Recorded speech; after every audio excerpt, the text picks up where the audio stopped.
কি ব্যাপার কর্মীলতা, আমার উপহারটা বুঝি তোমার পছন্দ হয়নি?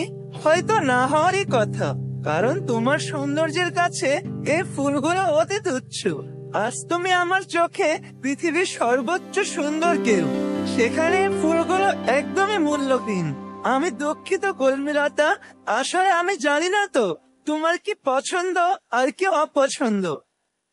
সূর্য আমার মতো সামান্য কর্মীলতাকে পৃথিবীর সবচেয়ে সুন্দর কেউ ভাবছে, আর ও কি জানে ও আমার কাছে কেমন? সেখানে পৃথিবীর যে কোনো মূল্যবান জিনিসই যে তুচ্ছ। সূর্য, তুমি কি করে ভাবলে তোমার এই উপহার আমার পছন্দ হবে না? আমার মতো সামান্য কর্মীলতার কি সে যোগ্যতা আছে যে তোমার আনা উপহারকে উপেক্ষা করবে? তুমি যে আজ এখানে এসেছো, এটাই আমার কাছে যে বড় উপহার। কি হলো, তাকিয়ে আছো কেন এভাবে? কই দাও, আমার উপহারটা আমাকে দেবে না বুঝি? হ্যাঁ, অবশ্যই দেব, কেন দেব না। কর্মীলতা, তুমি দেখছি আমার সাথে মজা করতেও শুরু করেছো। একি সূর্য, যে সূর্য, কখন এসেছো তুমি? দেখেছো আমি এত তাড়াহুড়ার কারণে খেয়ালই করিনি, আমাকে কেউ একটু বললোও না। কি রে কলমিলতা, তুই তো অন্তত একটু বলতে পারতি আমাকে, নাকি? ছেলেটা সেই কত দূর থেকে এসেছে, হয়তো ওর খিদেও পেয়ে গেছে এতক্ষণে। আরে চাচি, আপনি দয়া করে এত ব্যস্ত হবেন না, আমি তো মাত্রই ভালো আসলাম, আমার একদমই খিদে পায়নি। আপনি দয়া করে এত উতলা হবেন না। তুমি বললেই হলো বুঝি। তুমি বসো বাবা, আমি এক্ষুনি তোমার জন্য আমার হাতের বানানো পায়েস নিয়ে আসছি। এই বলে বড় বউ খাবার আনতে সেখান থেকে চলে গেল, আর এদিকে ছোট বউ আবারও খাবারে পানি পড়া মিশিয়ে রেখে চলে যায়, আর রাঙ্গুলি তার সবই নিজের চোখে দেখে নেয়। এ কি, কুচুটে বুড়িটা দেখছি আবারও খাবারে কি যেন মেশালো। তার মানে আজ তার মহাপরিকল্পনা রয়েছে। তারপর একটা পরিকল্পনায় ব্যর্থ হওয়ার পরেও সে তার কাজ চালিয়েই যাচ্ছে। কিন্তু আমি থাকতে তো কারো অসৎ উদ্দেশ্যকে সফল হতে দেব না। একে একে সব পরিকল্পনা আমি নষ্ট করে দেব। চাচি হয়তো এখনই খাবার ঘরের দিকে আসবে খাবার নিতে। আমাকে দ্রুত খাবারের বাটিটা আবারও অদল-বদল করে রাখতে হবে। এরপর রাঙ্গুলি পানি পড়া মেশানো বাটিটা অদল-বদল করে রেখে দেয় ও সেখান থেকে চলে যায়। ও এর পরপরই বড় বউ সেখানে খাবার নিতে চলে আসে।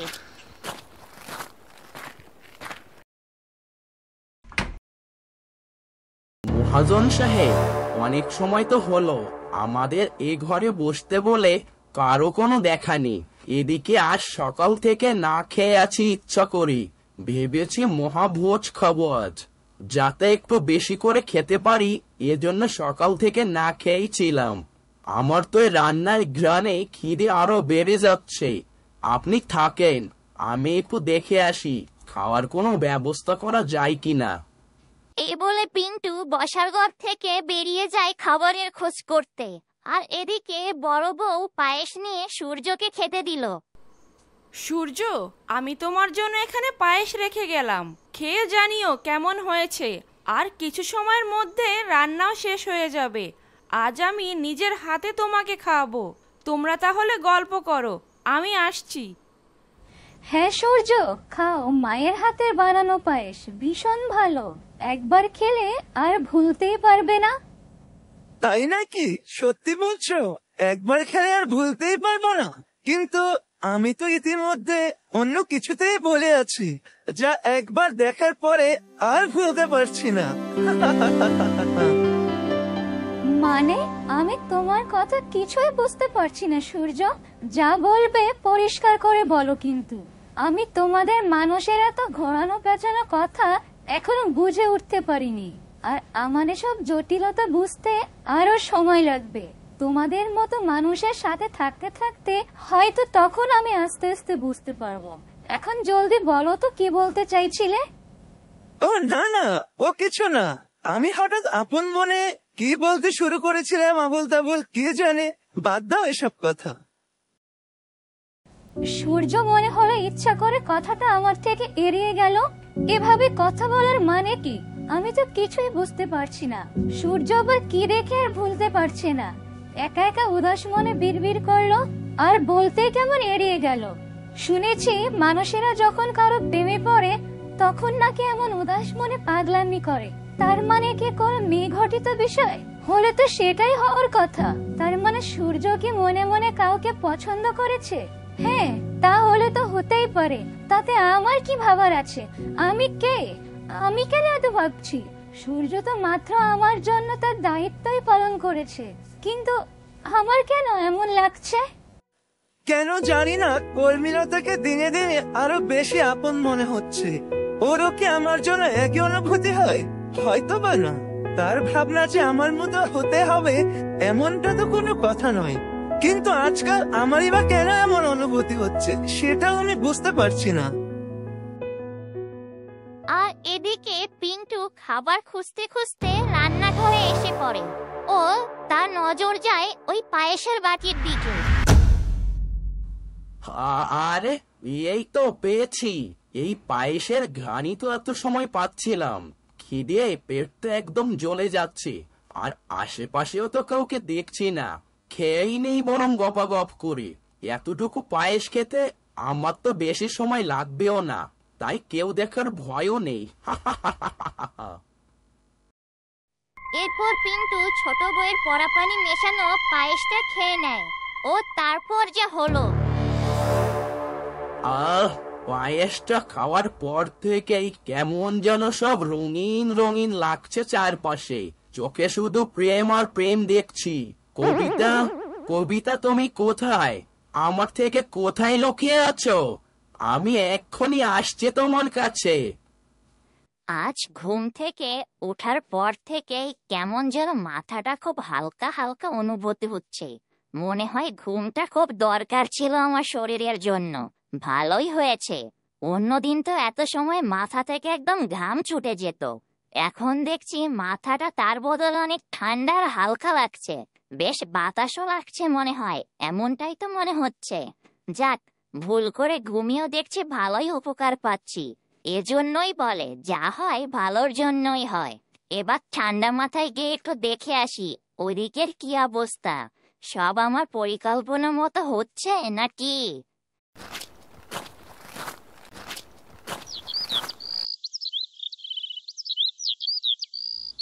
এই যে, আপনি কি আমার কবিতাকে দেখেছেন? আমার কবিতা কোথায় যেন লুকিয়ে আছে আমার থেকে। আপনি দয়া করে আমাকে আমার কবিতার কাছে নিয়ে যান না। ওমা, এ মহাজনের চামচাটা এমন কেন করছে? ও আবার কবিতা কেমন প্রেমের ভঙ্গিতে ডাকছে কেন? তাহলে কি সব তালগোল পাকিয়ে গেল?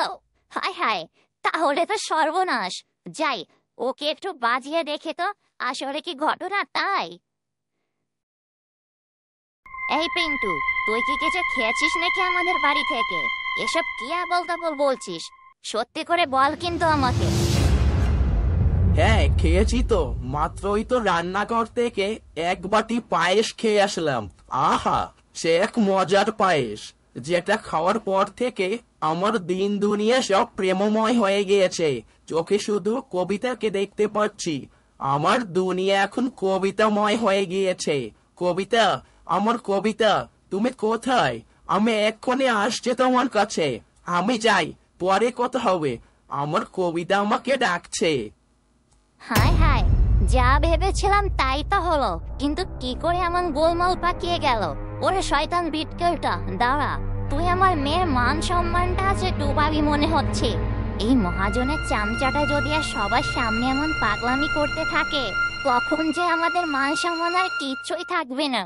আমি কি করে মুখ দেখাবো? হায় হায়, আমার মেয়ের মান সম্মান যে সব শেষ হয়ে যাবে আজ। কিছুই মাথায় আসছে না, কি করবো এখন? কি করে যে সব এলোমেলো হয়ে যায় সব সময়, আমি কিছুই বুঝি না।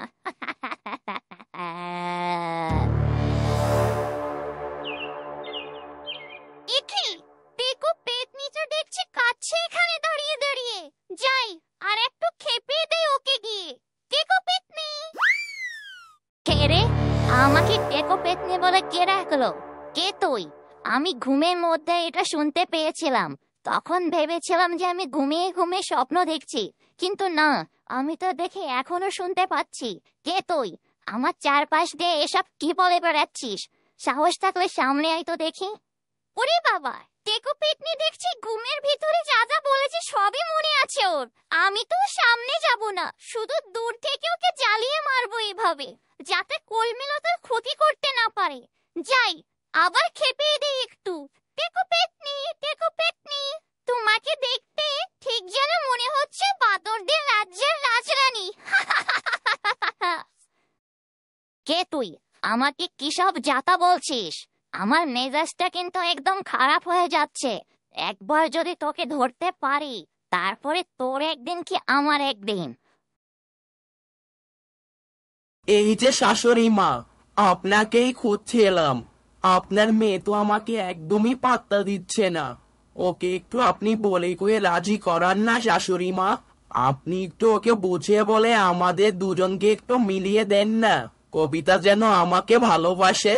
আপনি বললে ও ঠিক বুঝবে, আমি তা জানি। ওরে বেটকেল, তুই আবারও আমার সামনে দিয়ে ঘুরছিস? দাঁড়া, আজ তোকে আমি এমন ঝাড়ু পেটা করবো যে তোর ভালোবাসা পালিয়ে যাবে। দাঁড়া দাঁড়া একবার তুই শুধু। ওরে বাবা, শাশুড়ি মা যে খেপে গিয়েছে। বাঁচাও বাঁচাও কবিতা, আমাকে তোমার মা মেরে ফেললো। এসব কি হচ্ছে? আমি তো কিছুই বুঝতে পারছি না। যাই করি না কেন, শেষমেশ সবকিছুর জন্য কেমন তালগোল পাকিয়ে যায় শুধু।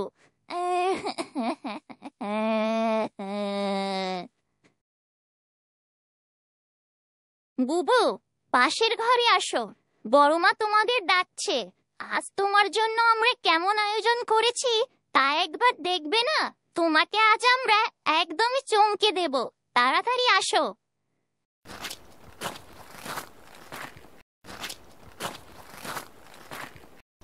এসো সূর্য, এত বেশি ইতস্তত বোধ করো না। তুমি আজ আমাদের বাড়ির সবচেয়ে বিশেষ অতিথি। আজ নাকি মা তোমার জন্য আলাদা করে বিশেষ খাবার রান্না করেছে। অনেক খেতে হবে কিন্তু। হ্যাঁ বাবা সূর্য, কলমিলতা একদমই ঠিক বলেছে। আজ কিন্তু তোমাকে থেকে যেতে হবে। আগের দিন কিন্তু তুমি চলে গিয়েছিলে, আমার কোনো কথাই শোনোনি। এটা আবার কে রে পিন্টু? কোথা থেকে আমদানি হলো এটা? আর সবাই ওকে এত কেন খাতির যত্ন করছে? যেখানে আমি দাঁড়িয়ে আছি সেখানে আমাকে বাদ দিয়ে ওরা ওই ছোকরাকে নিয়ে সবাই এত মাতামাতি কেন পড়ছে রে? হ্যাঁ মহাজন সাহেব, আমিও তো সেটাই বলতে যাচ্ছিলাম। আপনাকে দেখে কেউ পাত্তাই দিচ্ছে না। আপনি বিনা দায়াতে এসেছেন কিনা? আর ওই ছেলের জন্য তো দেখছি পুরো পরিবারই পাগল হয়ে আছে। আরো শুনলেন তো, ওনাকে এখানের বিশেষ অতিথি, আর আপনি হলেন বিনা দাওয়াতের মেহমান। দুটো কি এক হবে বলুন? আমার মনে হয় ওর সাথে কলমিলতার বিয়ে দেওয়ার জন্য নতুন জামাইয়ের মতো খাতির যত্ন করছে। আপনি তো বাজার সদাই করে এনেছেন, কিন্তু তাতে কি কোনো খাতির যত্নই তো পাচ্ছেন না। এত কিছু আনলেন, তাতেও আপনার দিকে কেউ ফিরেও তাকালো না। ভাবা যায় এটা?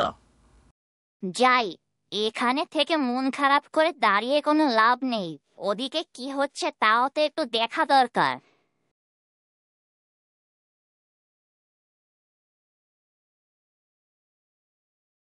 মানে এই নাও কলমিলতা, তোমার জন্মদিনে আমার পক্ষ থেকে একটা সুন্দর শাড়ি আমি নিজে তোমার জন্য বাজার থেকে পছন্দ করে নিয়ে এসেছি। মা, এই চাচা কে? আমি তো ওনাকে এখানে আগে দেখেছি বলে মনে পড়ছে না। কলমিলতা মা, উনি আমাদের গ্রামের মহাজন সাহেব। তোর জন্মদিনে আমাদের বাড়িতে এসেছেন। ও আচ্ছা, আপনি তাহলে ওটা পাশে রাখুন চাচা, আমি পরে না হয় সময় করে দেখে নেব। এ কি হলো মহাজন সাহেব? ওই মেয়ে তো আপনাকে চাচা বলে সম্বোধন করলো, আর আপনার ওই দামি শাড়ি তো দেখছে ছুঁয়েও দেখলো না। আপনি তো বলেছিলেন এই শাড়িটা সবার সামনে দিলে নাকি সবাই আপনাকে ধন্য ধন্য করবে, খাতির যত্ন করতে শুরু করবে। কই, তার তো কিছুই দেখছে না। একবার ফিরেও তাকালো না আপনার উপহারের দিকে কেউ। আর খাতির যত্ন তো দূরে থাক, আমার তো মনে হচ্ছে না খেয়ে এখান থেকে চলে যেতে হয় কিনা শেষ পর্যন্ত। পিন্টু, তুই কিন্তু কথার ছলে রীতিমতো আমাকে অপমান করে যাচ্ছিস। কাজটা কিন্তু ভালো করছিস না। তোর কপালে কিন্তু দুর্ভোগ আছে। আর ওদের এই ব্যবহার আমি এটা পরে সুদে আসলে উসুল করে নেব। আর ওই ছোকরাটাকে ওর খোঁজ লাগা, আমি দ্রুতই ওর পরিচয় জানতে চাই। ও, আমারও তো কলমিলতাকে একটা বিশেষ উপহার দেয়া বাকি রয়ে গেল। এখনই সেটা দেওয়ার উপযুক্ত সময়। কলমিলতা, তোমার জন্য আমার পক্ষ থেকে এই বিশেষ উপহারটা। তুমি এটা গ্রহণ করলে আমি খুব খুশি হব। এসবের কি দরকার ছিল সূর্য? শুধু শুধু এতগুলো টাকা নষ্ট করলে। তুমি যে এসেছো আমরা সবাই এতেই অনেক খুশি। বুবু, চলো তোমাকে গয়নাটা এখনই পরিয়ে দেই, তাহলে তোমাকে দেখতে আরো অনেক সুন্দর লাগবে। কি দেখলেন তো মহাজন সাহেব, ওই ছেলেটার উপহার দেখে সবাই কত খুশি হয়ে গেল। ও দিল স্বর্ণের কত বড় গয়না, আর আপনি দিলেন কিনা একটা শাড়ি। আপনাকে তো দেখছে ওই ছেলেটা হারিয়ে দিল। ও হয়তো আপনার চেয়ে অনেক বেশি ধনী। এবার যদি আপনার সাথে কলমিলতাকে বিয়ে না দেয়, আপনি তো এতদিন শুধু টাকার গরম দেখে সুন্দরী সুন্দরী মেয়েদের বিয়ে করে নিতেন। এবার কি হবে? মা গো মা, এই কলমিলতার কপাল দেখছে সোনায় মোড়ানো কপাল। মহাজন দিল দামি শাড়ি, আবার সূর্য দিল এত বড় রাজকীয় স্বর্ণের গয়না। ভাবলাম কি আর হলো কি, এই গয়নাটা পাওয়ার কথা ছিল আমার মেয়ে কবিতা, আর ওর কপালে নাকি না জুটলো মহাজনের চামচা। হায় হায়, এ সব কিছু হয়েছে আমার জন্য। ইচ্ছা করছে নিজের মাথার চুলগুলো নিজেই ছেড়ে নি, না হয় ওই কলমিলতাকে গলাটা চেপে ধরি। এক্ষুনি কলমিলতার আনন্দ আমি নষ্ট করে দেব। কিরে কলমিলতা, সবাইকে তো দেখছি ভালোই হাত করেছিস, তা কি দিয়ে বশ করলে সবার মন যে এত দামি দামি উপহার দিচ্ছে সবাই তোকে? তার আগে বলো, তুমি কি দিয়ে তোমার মাথার চুলগুলো সব গায়েব করে দিলে? কলমিলতার পিছে এত না লেগে আগে নিজের দিকে তাকাও, কেমন বিদঘুটে লাগছে তোমাকে দেখতে। এরপর রাঙ্গুলির সাথে সাথে সবাই ছোট বউকে দেখে হাসাহাসি শুরু করলো। কি ব্যাপার, আমি যেখানে সবার সামনে কলমিলতাকে অপমান করে হেনস্থা করতে চেয়েছিলাম, আর তার বদলে কিনা সবাই আমাকে দেখে হাসাহাসি করছে। কি ব্যাপার ছোট বউ, তুমি কি শেষমেশ পাগল হলে নাকি? মাথার চুলগুলো সব গেল কোথায় তোমার? ছি ছি ছি ছি ছি, এই বয়সে মাথার চুলগুলো ফেলে দিলে? ছোট বউ, বাড়ি ভর্তি মেহমানের সামনে কি পাগলামি শুরু করেছো বলো তো? তুমি কি এই সমাজে আমাদেরকে হাসির পাত্র না বানিয়ে ছাড়বে না? না কাকু, ছোট চাচি পাগল কেন হবে? তুমি ওনাকে এভাবে বলো না। আসলে ছোট চাচির মাথা তো সারাক্ষণ গরম হয়ে থাকে, আর মাথায় তো সারাদিন কত কি ঘুরতে থাকে, কত চিন্তা। তা তুমি কি বুঝবে? এত চিন্তা যার মাথায় থাকে, মাথাটা তো একটু গরম হবেই তার।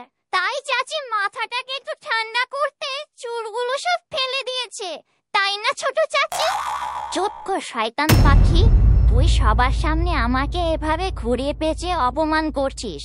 ভেবেছিস কি আমি কিছুই বুঝি না? এর ফল কিন্তু ভালো হবে না, এই আমি বলে দিলাম। কিন্তু আসলে আমার মাথায় কি হয়েছে? তোমরা সবাই এসব কি বলছো? আমাকে সবাই এমন টেকো কেন বলছো? একবার মাথায় হাত দিয়ে দেখি তো সত্যি কি তাই। এরপর ছোট বউ তার পেকো মাথায় হাত দিয়ে অবাক হয়ে যায়।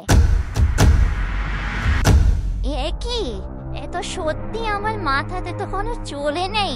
কি করে হলো এসব? না না, এসব কিছুতেই হতে পারে না। আমার এত সাদের চুলগুলো কোথায় গেল? কিভাবে এমন হলো? ছোট বউ, এখনো তুমি এখানে দাঁড়িয়ে কেন আছো? যাও, এক্ষুনি তোমার ঘরে যাও।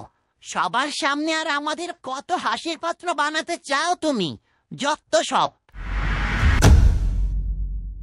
ওরে বাবা, এ তো দেখছি রতনের ছোট বউ পাগল হয়ে গেছে মনে হয়। যাই হোক, আমি যে কাজে এসেছি আমাকে এবার সে কাজে মন দেয়া ভালো। যাই রতনের কাছে এবার বিয়ের প্রস্তাবটা দিয়েই দিই।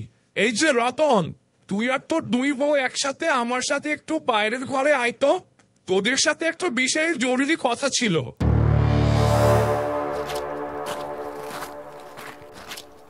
আমিও চাই, আমাকেও সব কথা শুনতে হবে। এমনিতেও লোকটাকে আমার একদম সুবিধার মনে হচ্ছে না। বলুন মহাজন সাহেব, কি বলবেন? কি এমন জরুরি কথা যে আমাদের সবাইকে একসাথে ডেকেছেন? মানে যদি তোদের কোনো আপত্তি না থাকে তবে তোর মেয়ে কলমিলতাকে আমি আমার ঘরের বউ করে নিয়ে যেতে চাই। আর জানিসই তো আজকাল সবকিছুর যে কত দাম, তোরা এতগুলো মানুষ সংসারে, তোর জন্য তো একার পক্ষে সংসার চালানোটাও তো দিন দিন কঠিন হয়ে যাচ্ছে। আমি তো তোর অবস্থাটা জানি, তারপর আবার আমার কাছে তোর কত দায় দেনা জমে আছে। আগামী 3 মাসের মধ্যে তা শোধ করতে না পারলে আমি কিন্তু তা দখল করে নেব, এটাই কিন্তু কথা ছিল। তাই তোদের ভালোর জন্য এই প্রস্তাবটা রাখলাম আর কি। সবই তো বুঝলাম মহাজন সাহেব, তবে আমার কলমিলতাকে আপনার ঘরে কার জন্য বউ করে নিয়ে যেতে চান? আমার জানা মতে আপনার তো কোনো ছেলে সন্তান নেই। আমরা কিছুই বুঝতে পারছি না আপনার কথা, যদি একটু পরিষ্কার করে বলতেন খুব ভালো হতো। মানে হ্যাঁ, আমার তো কোনো ছেলে সন্তান নেই। ধরে নাও তোমরা আমার নিজের জন্যই বউ করে নিয়ে যেতে চাই তোমাদের কলমিলতাকে। আর তাছাড়া আমার বয়স আর কি বা হয়েছে, তাই না? ছি মহাজন সাহেব, আপনি এ কথা বলছেন কি করে? আপনার তো একটু লজ্জা হওয়া দরকার। এত বড় সাহস, এই বয়সে বিয়ে করতে চান, তাও আমার সামনে আমার মেয়েকে বিয়ে করার প্রস্তাব দেন? দূর হন, এক্ষুনি আমার বাড়ি থেকে বের হয়ে যাবেন আপনি। রতন, তোর বউকে একটু থামা বলছি, আমার সাথে ঠিক মতো কথা বলতে বল। সে হয়তো ভুলে গেছে আমি এই গ্রামের মহাজন। আমি চাইলে তোদের সবাইকে এখনই পথে নামিয়ে দিতে পারি। আমি তোদের ভালোর জন্য বলেছিলাম, যদি তোর মেয়েকে আমার সাথে বিয়ে দিস তবে তোর দায় দেনা সব আমি মওকুফ করে দেব। আর তোদেরকে আমি অনেক অর্থ সম্পত্তিও দেব, যা দিয়ে তোরা সারা জীবন বসে খেতে পারবি। আর তোর মেয়েকে কেই বা বিয়ে করবে? সে তো কোনো সাধারণ মেয়ে নয়, সে তো একজন জাদুকর। তার নাকি পুরুষ বন্ধুও আছে, তা তো আমি নিজের চোখেই দেখলাম। এসব জানাজানি যখন হবে তোর মেয়েকে কে বিয়ে করবে? যদি তোরা আমার কথা মেনে নিস তাহলে তোদের জন্যই ভালো, তোদের সংসারের অভাবটাও দূর হবে। একবার ভেবে দেখ ভালো করে। না না মহাজন সাহেব, আমি একটু সামান্য সুখে থাকার জন্য আমার মেয়ের এত বড় সর্বনাশ করতে পারি না। আর আপনার দায় দেনা আমি তো সময়ের মধ্যে পরিশোধ করে দেব, এটা নিয়ে আপনাকে তো ভাবতে হবে না। তবু আমি আমার মেয়ের এমন সর্বনাশ হতে দেব না। দরকার হলে আমরা না খেয়ে দিন পার করব। আরে এসব কি শুনছি আমি? তাহলে এই হলো মহাজনের আমাদের বাড়িতে আসার আসল উদ্দেশ্য। খুব ভালো হয় যদি বুড়ো মহাজনটার সাথে কলমিলতার বিয়ে হয়, তাহলে ওর উচিত শিক্ষা হবে। ওকে তো আমি কোনোভাবেই দমাতে পারছি না। কিছুদিন পর পর কলমিলতাকে ধরে মারধর করবে, অত্যাচার করবে। ভালোই হয়, ওর জীবনটা একদম বরবাদ হয়ে যাবে। আর এদিকে আমরা অনেক ধন সম্পত্তি পাবো। এই সুযোগে আমি সূর্যের সাথে কবিতার বিয়ের ব্যবস্থা করব। এভাবেই কলমিলতাকে আমি সূর্যের জীবন থেকে আলাদা করে দেব। এই সুযোগটাকে কাজে লাগিয়ে কলমিলতাকে বাড়ি থেকে বের করতে হবে। তাছাড়া কোনোভাবেই কাজ হচ্ছে না। ওরা রাজি না হলেও সমস্যা নেই, আমি যেখানে আছি কোনো না কোনোভাবে সবাইকে আমি রাজি করাবই।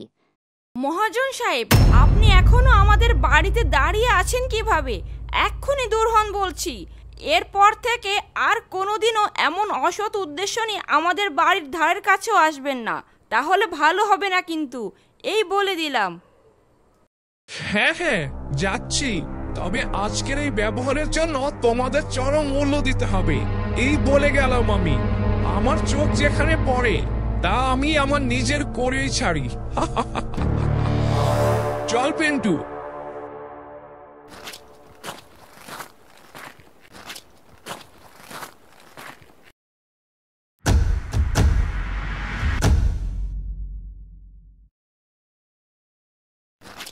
মহাজন সাহেব দাঁড়ান, আপনার সাথে আমার কিছু কথা ছিল। যদি আমি সবাইকে রাজি করাতে পারি কর্মীলতার সাথে আপনার বিয়ের বিষয়ে, তাহলে এর বিনিময়ে আমি কি পাবো? তুমি যদি সবাইকে এই প্রস্তাবে রাজি করাতে পারো, তবে তুমি যা চাইবে আমি তোমাকে তাই দেব। বলো কি চাই তোমার? যে কোনো কিছুর বিনিময়ে কর্মীলতাকে আমার চাই। সত্যি বলছেন মহাজন সাহেব? আমি যা চাইবো তাই দেবেন?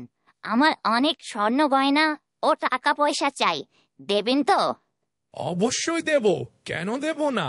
এই নাও, অগ্রিম কিছু টাকা রাখো, এটা তোমার বকশিস ধরে নাও। যাও, তোমার কাজে নেমে পড়ো। চল পিন্টু।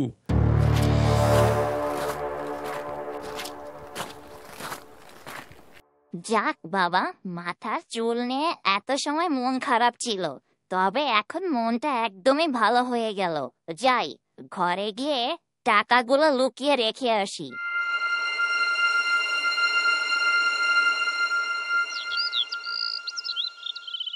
কর্মীলতাকে আজ আমার উপহারের গয়নাগুলো পরাতে ঠিক যেন নতুন বউয়ের মতো লাগছিল।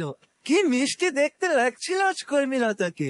যাই, কর্মীলতাকে একটা ধন্যবাদ দিয়ে আসি আমার এই গয়নাগুলোকে পরার জন্য। কিন্তু ও কোন ঘরে যে আছে সেটা তো আমি বুঝতে পারছি না। আমি তো সবার ঘর ঠিক মতো চিনিও না। যাই হোক, একটু খুঁজে দেখি মহারানী কোন ঘরে আছে।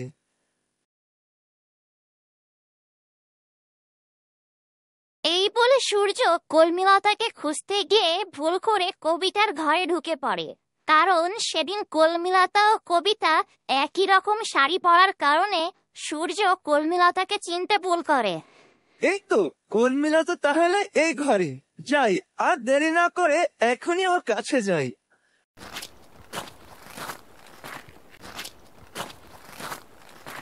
আরে, আমি কি দেখছি? সূর্য কবিতার সাথে কথা বলছে। হয়তো সূর্য কবিতাকে কর্মীলতা ভেবে ভুল করে এ ঘরে ঢুকে পড়েছে। যাই হোক, এই সুযোগটাকে আমার কাজে লাগাতেই হবে। এক্ষুনি কর্মীলতা বা বড় বউকে ডেকে নিয়ে আসবো ও ওদেরকে এটা প্রমাণ স্বরূপ দেখাবো যে সূর্য কবিতাকে পছন্দ করে। তাই সবার চোখের আড়ালে সে লুকিয়ে কবিতার সাথে কথা বলতে এসেছে। যাই, ওদেরকে ডেকে নিয়ে আসি এক্ষুনি। সূর্য রাঙ্গলি যে কোথায়, আমি ওদেরকে কোথাও খুঁজে পাচ্ছি না। দেখি আশেপাশে আছে কিনা। আরে, এই তো কর্মীলতা। বাইরে কাকে যেন খুঁজছে মনে হয়। যাই, এক্ষুনি ওকে নিয়ে আসি এখানে। ওকে এক্ষুনি দেখাতে হবে বিষয়টা, তারপর দারুণ মজা হবে। কি রে কর্মীলতা, তুই কি কাউকে খুঁজছিস না কি রে? মানে হ্যাঁ ছোট মা, আমি সূর্য রাঙ্গুলিকে খুঁজছিলাম অনেক সময় হলো। সূর্য যে কোথায় গেল, আর এদিকে রান্না শেষ। আমি ভেবেছি সবাইকে একসাথে ডেকে খেতে বসাবো, কিন্তু সূর্যকে কোথাও দেখছি না। আরে কর্মীলতা, সূর্যকে তুই এখন আর কিভাবে খুঁজে পাবি বল? সূর্য তোর মনের মানুষের কাছে গেছে ওর মনের কথা জানাতে। এসব কি কেউ কাউকে জানিয়ে করে নাকি রে? বোকা মেয়ে কোথাকার। কি মনের মানুষ? এসব তুমি কি বলছো ছোট মা? আমি তোমার কথা কিছুই বুঝতে পারছি না। সূর্য তার মনের মানুষের কাছে গিয়েছে? সূর্য তো আজ এ বাড়িতে আমার জন্মদিনের দাওয়াতে এসেছে, এখানে আবার কে ওর মনের মানুষ হতে যাবে? কি বলছো এসব? আমার কিছুই মাথায় ধরছে না। তাহলে আর কি বলছি তোকে, সূর্য তো আসলে এ বাড়িতে তার মনের মানুষের সাথে দেখা করতে এসেছে রে। আর তোর জন্মদিন ওটা ছিল একটা বাহানা, বুঝিসনি? কথায় আছে না, রথ দেখতে গিয়ে কলা বেচা। এখানে হয়েছে সেই দশা।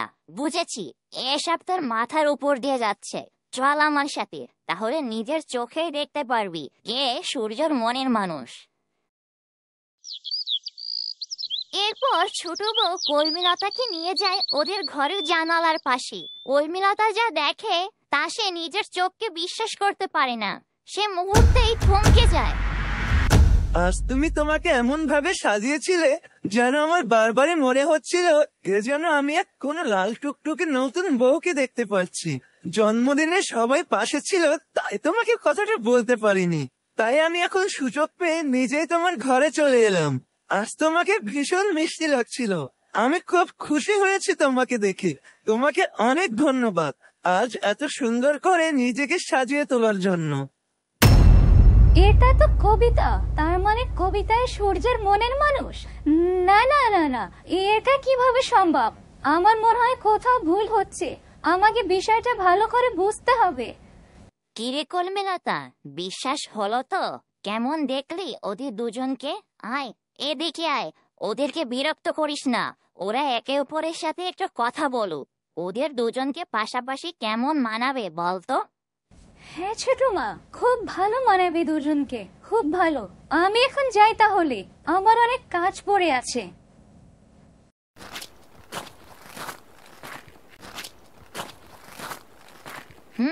নিয়েছে একদম জায়গা মতো। আহা, কলমিলতার মুখখানা ছিল একদম দেখার মতো। কষ্টে যেন বুকটা ফেটে যাচ্ছিল, কিন্তু মুখে কিছুই বলতে পারছিল না বেচারি। অনেকদিন পর কলমিলতাকে জব্দ করতে পারলাম। এই সুযোগটাকে কাজে লাগিয়ে সূর্যকে আমি হাত করব, আর এই কলমিলতাকে মহাজনের সাথে বিয়ে দিয়ে অনেক টাকা পয়সা হাতিয়ে নেব। তারপর আমি রাজরানী হয়ে জীবন কাটাবো। কি হলো কলমিলতা? আমি একাই এত কথা বলে যাচ্ছি, আর তুমি কিনা একটা কথার জবাবও দিচ্ছ না। কি হয়েছে তোমার? আমি আবার কোনো ভুল করলাম নাকি? আমি কবিতা, কলমিলতা নই। আমি এত সময় আপনার সব কথাই শুনে নিয়েছি। আপনি হয়তো আজ আমাদের দু বোনকে একই রকম শাড়ি পরাতে দেখে গুলিয়ে ফেলেছেন। সূর্য ভাইয়া, আমি বুঝে গেছি আপনি মনে মনে আমার বুবুকে অনেক পছন্দ করে ফেলেছেন, তাই না? মানে এ কি কবিতা, তুমি এটা কিভাবে হলো? আমি তোমাদের দুজনকে একদমই গুলিয়ে ফেলেছি তাহলে? যা, আমার কিন্তু এবার খুব লজ্জা লাগছে। তুমি কিন্তু ভারী দুষ্ট হয়েছো কবিতা। আমি গেলাম এখান থেকে।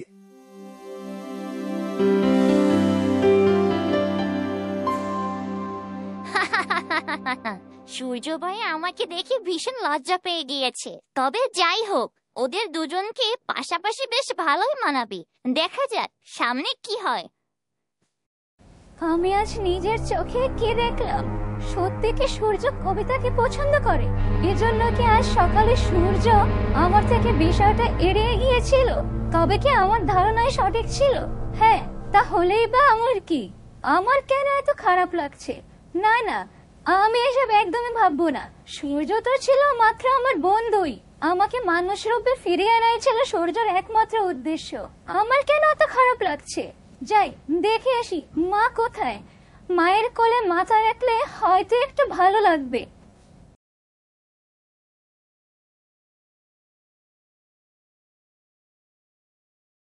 এরপর কলমিলতা ওর মাকে খুঁজতে গিয়ে হঠাৎ করে ওদের সবার কথা শুনে ফেলে। ওগো, তোমাকে আমার একটা কথা বলার ছিল। তুমি তো দেখতেই পারছো দিনে দিনে সংসারের খরচ কত বেড়েই চলেছে, আর এদিকে তোমার ব্যবসার অবস্থাও তো ভালো না। ঘরে দুটো বিবাহযোগ্য মেয়ে। তুমিই তো বলেছিলে মেয়েদের বিয়ে দিতে বেশ টাকা পয়সা সোনা গয়নার প্রয়োজন। তা না হলে আমরা মেয়েদের ভালো ঘরে বিয়ে দিতে পারবো না। আমাদের তো এই মুহূর্তে এসব জোগাড় করার মতো কোনো অবস্থাও নেই। তাই বলছিলাম কি, তুমি যদি মহাজনের প্রস্তাবে রাজি হয়ে যাও। আর লোকে তো কলমিলতাকে এমনিতেও ভালোভাবে মেনে নিতে চাইছে না। কি বলছিস তুই এসব ছোট?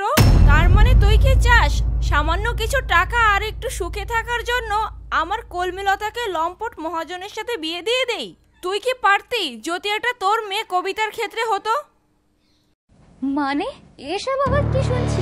এই মহাজনের সাথে আমাকে বিয়ে দেওয়ার কথা চলছে এখানে? তার মানে আমি সবার গলার কাটা হয়ে গিয়েছে সংসারে, তাই তো? আমার এখানে বরং না আসাটাই ভালো ছিল। আমি তোমাদের ভালোর জন্যই বলছি বড় বউ।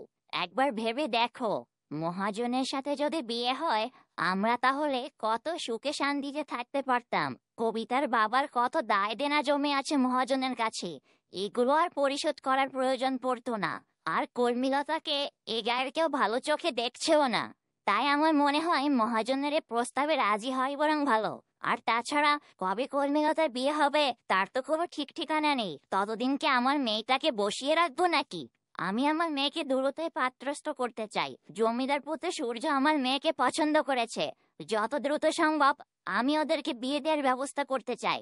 ওগো, তুমি একবার সূর্যদের বাড়িতে কবিতার জন্য বিয়ের প্রস্তাব নিয়ে যাও না, তা না হলে সূর্যর মতো সুপাত্র আমাদের হাতছাড়া হয়ে যেতে পারে। বাহ, এখন তো দেখছি সূর্য আর কবিতার বিয়ে পর্যন্ত এগিয়ে গিয়েছে। হয়তো দুদিন বাদে সূর্য নিজেই কবিতাকে বিয়ের প্রস্তাব দিত। পানি এতদূর গড়িয়ে গিয়েছে আর আমি কিনা কিছুই জানি না। সূর্য আমাকে কিছুই বলার প্রয়োজনটা মনে করলো না। ও কি ভেবেছিল আমি হিংসা করব? আমি জানি না সূর্য কেন বিষয়টা আমাকে লুকিয়ে গেল। ও আমাকে একবার বললেই পারতো। আমি আর এসব কিছুই নিতে পারছি না। এদিকে কলমিলতাদের বাড়িতে তাদের প্রতিবেশী এক বুড়িমা আসে। কই রতনের বউ, বাড়িতে আছো নাকি? একটু বেরিয়ে আসো তো।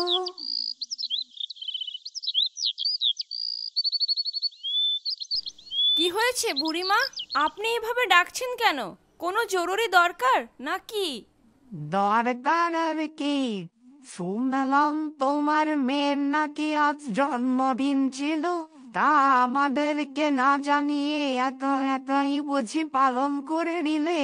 তা করেছো সমস্যা নেই, কিন্তু শুনলাম তোমার মেয়ের জন্মদিনে তার ছেলে বন্ধু এসেছিল। তোমরা এসব অনুমতি দাও কিভাবে? তোমার মেয়েকে নাকি সেই ছেলে বন্ধু অনেক বড় রাজকীয় গয়না উপহার দিয়েছে। সেই লোভেই বুঝি মেয়েকে এমন ছেলে বন্ধুদের সাথে মেলামেশা করার অনুমতি দাও? তোমরা কি আমাদের গ্রামের নিয়ম কানুন সব নষ্ট করবে নাকি? এমন চলতে থাকলে তো তোমার মেয়েকে আর কোনোদিন বিয়ে দিতে পারবে না। কে বিয়ে করবে এমন মেয়েকে যে কিনা ছেলে বন্ধুর সাথে মেলামেশা করে? তোমাদের তো এ সমাজ এক ঘরে করে রাখবে মনে হচ্ছে। একটার পর একটা বিপদ আসতেই চলেছে। এখন আবার এই প্রতিবেশীরা এসে কথা শুনিয়ে যাচ্ছে আমার পরিবারকে। কেন যে আমি এখানে এসেছিলাম? আমার মরণ কেন হলো না? কেন আমার এত সাধ জেগেছিল এখানে আসার জন্য? আমি তো মনে হয় জঙ্গলেই ভালো ছিলাম। মানুষ হওয়ার পর জীবনের চাহিদাগুলো যেন বদলে যেতে শুরু করেছে আমার। মানুষের মতো স্বপ্ন দেখতে শুরু করেছিলাম, আবার তো অচিরে ভেঙেও যাচ্ছে। না না, আমি আমার পরিবারের সুখের জন্য সব মেনে নেব। আমার কারণে যদি আমার পরিবারের সম্মান নষ্ট হয়। ও, এই তো দেখছি তোমার মেয়ে কর্মীলাতে তো পাশেই দাঁড়িয়ে আছে। ওমা, গলায় দেখি বড় হার, গলা ভর্তি দেখছি গয়না। তার মানে এটাই ছিল তোমার ছেলে বন্ধুর দিয়ে উপহার, তাই তো? বাবারে বাবা, কত বড় গয়না! ভালোই তো ছেলে পটানো শিখে গিয়েছে তোমার মেয়ে। আবার তার গলায় দিয়ে পাড়া বেড়াতেও গিয়েছিলে নাকি? পাড়ার লোককে দেখাচ্ছিলে বুঝি তোমার ছেলে বন্ধুর দিয়ে উপহার? একদম চুপ করুন। আপনার এত বড় সাহস হয় কি করে কর্মীলতাকে এমন বাজে মন্তব্য করার? আপনি কে তা আমার ঠিক জানা নেই, আর আমার তা জানার প্রয়োজনই নেই। শুধু এতটুকু মনে রাখবেন, কর্মীলতাকে এমন ভাবে বাজে মন্তব্য করার কোনো অধিকারই আপনার নেই, তাও আবার আমার সামনে। আর একটা বার যদি কিছু বলেছেন তাহলে কিন্তু ভালো হবে না। আমার চেয়ে খারাপ কিন্তু কেউ হবে না তাহলে। সূর্য, এ বিষয়ে তুমি একদম কথা বলো না। এটা আমাদের পারিবারিক বিষয়। খুব ভালো হয় তুমি এখানে কথা না বললে। আমাদের মধ্যকার বিষয়ের ঝামেলা আমাদেরই মেটাতে দাও। তুমি মাঝখানে কথা বলতে এসো না দয়া করে। কর্মীলতা আমার সাথে এমন আচরণ করে হঠাৎ? আমি তো ওকে বাজে মন্তব্যের হাত থেকে বাঁচাতে চাচ্ছিলাম, কিন্তু ও এমন কেন করলো? ঠিক আছে কর্মীলতা, তুমি যদি চাও তাহলে আমি আর কখনোই তোমার বিষয়ে কথা বলবো না। আমার ভুল হয়েছে, আমাকে মাফ করে দাও। আমি গেলাম তাহলে। ভালো থেকো তোমরা। তবে যাওয়ার আগে একটা কথা, কখনো যদি এই সূর্যের প্রয়োজন বোধ করো তাহলে শুধু আমাকে একটাবার খবর দিও। আমি তোমার বিপদে তোমাকে সাহায্য করার চেষ্টা করব। আমি গেলাম। আজ ইচ্ছা থাকা সত্ত্বেও আমি সূর্যকে তার যাওয়া থেকে আটকাতে পারবো না, কারণ আমি মনে করি সে অধিকারটাই আমার নেই। আমি যে করেছি কিছু আমি ইচ্ছা করে করিনি সূর্য। তোমাদের সবার ভালোর জন্যই আমাকে এমন কঠিন আচরণ করতে হচ্ছে, আর এদিকে আমার বুকটা একদম ফেটে যাচ্ছে।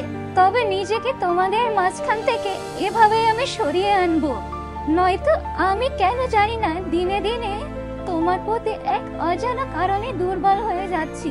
তবে যেটা মোটেও ঠিক হচ্ছে না।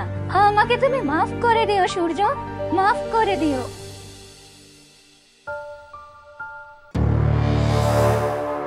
ভালোই হয়েছে, পাশের বাড়ির বুড়িমা ঠিক সময় মতো এসে কথা শুনিয়ে গিয়েছে কর্মীলতাকে। আমি এখন এই সুযোগটা কাজে লাগানোর চেষ্টা করব। ওগো, দেখলে তো পাশের বাড়ির বুড়িমা কেমন কর্মীলতাকে নিয়ে কথা শুনিয়ে গেল। আমি তো এসব ভেবেই বলেছিলাম তোমাকে যে কর্মীলতাকে এই গ্রামের কেউ ভালো চোখে দেখছে না। যতদিন যাবে আরো তো বেশি জানাজানি হবে এই বিষয়গুলো, আর তাতে কর্মীলতাকে বিয়ে দিতেও আমাদের কষ্ট হয়ে যাবে। তাই বলছিলাম কি, মহাজনের কথাটা মেনে নাও গো, তাতে আমরা সবাই এই গ্রামে মাথা উঁচু করে সম্মানের সাথে বাঁচতে পারবো। ছোট বউ, আমাকে এত জ্ঞান দিতে হবে না তোমার। তুমি তোমার কাজে যাও, কি করব না করব সেটা আমাকে ভাবতে দাও, যত সব। এই বলে রতন সেখান থেকে ঘরে চলে গেল। আমার জন্য আজ বাবা মাকে কত কথা শোনা লেগেছে। আমি এ বাড়িতে এসে তাদের বিপদে ফেরা ছাড়া কি বা করতে পারলাম। আর ছোট মাকেও তো বলতে শুনলাম সূর্যর সাথে কবিতার বিয়ের বিষয়ে কথা বলতে। আর আমি তো বড় মেয়ে, আমার বিয়ে না হলে ছোট বোনের বিয়ে কিভাবে হবে? আর এই গ্রামের যে নিয়ম নীতি, আমার বিয়েটা যদি না হয় তাহলে আমার ছোট বোনের উপরও চাপ আসবে। আর আমার বোনকে ধুমধাম করে বিয়ে দিতে হলে তো অনেক টাকা পয়সারও দরকার। আমি যদি মহাজনের সাথে বিয়েতে রাজি হয়ে যাই তাহলে সে আমাদের অনেক টাকা পয়সা দিয়ে সাহায্য করবে।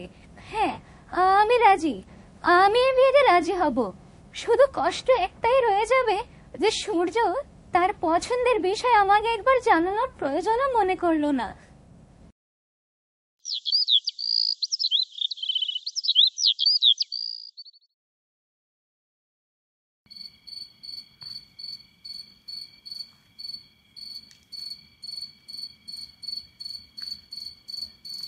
ওগো, তুমি এখনো ঘুমাওনি? এত রাতে জেগে একা একা কি এত ভাবছো বলো তো? এত রাত জাগলেই তো তোমার শরীর খারাপ করবে। আর শরীর খারাপ? এতদিন তো শুধু নিজেদের কথাই ভাবলাম বড় বউ, কিন্তু বাবা হয়ে মেয়ের জন্য কি করতে পেরেছি বলো তো? কি করব সেটাই ভাবছি।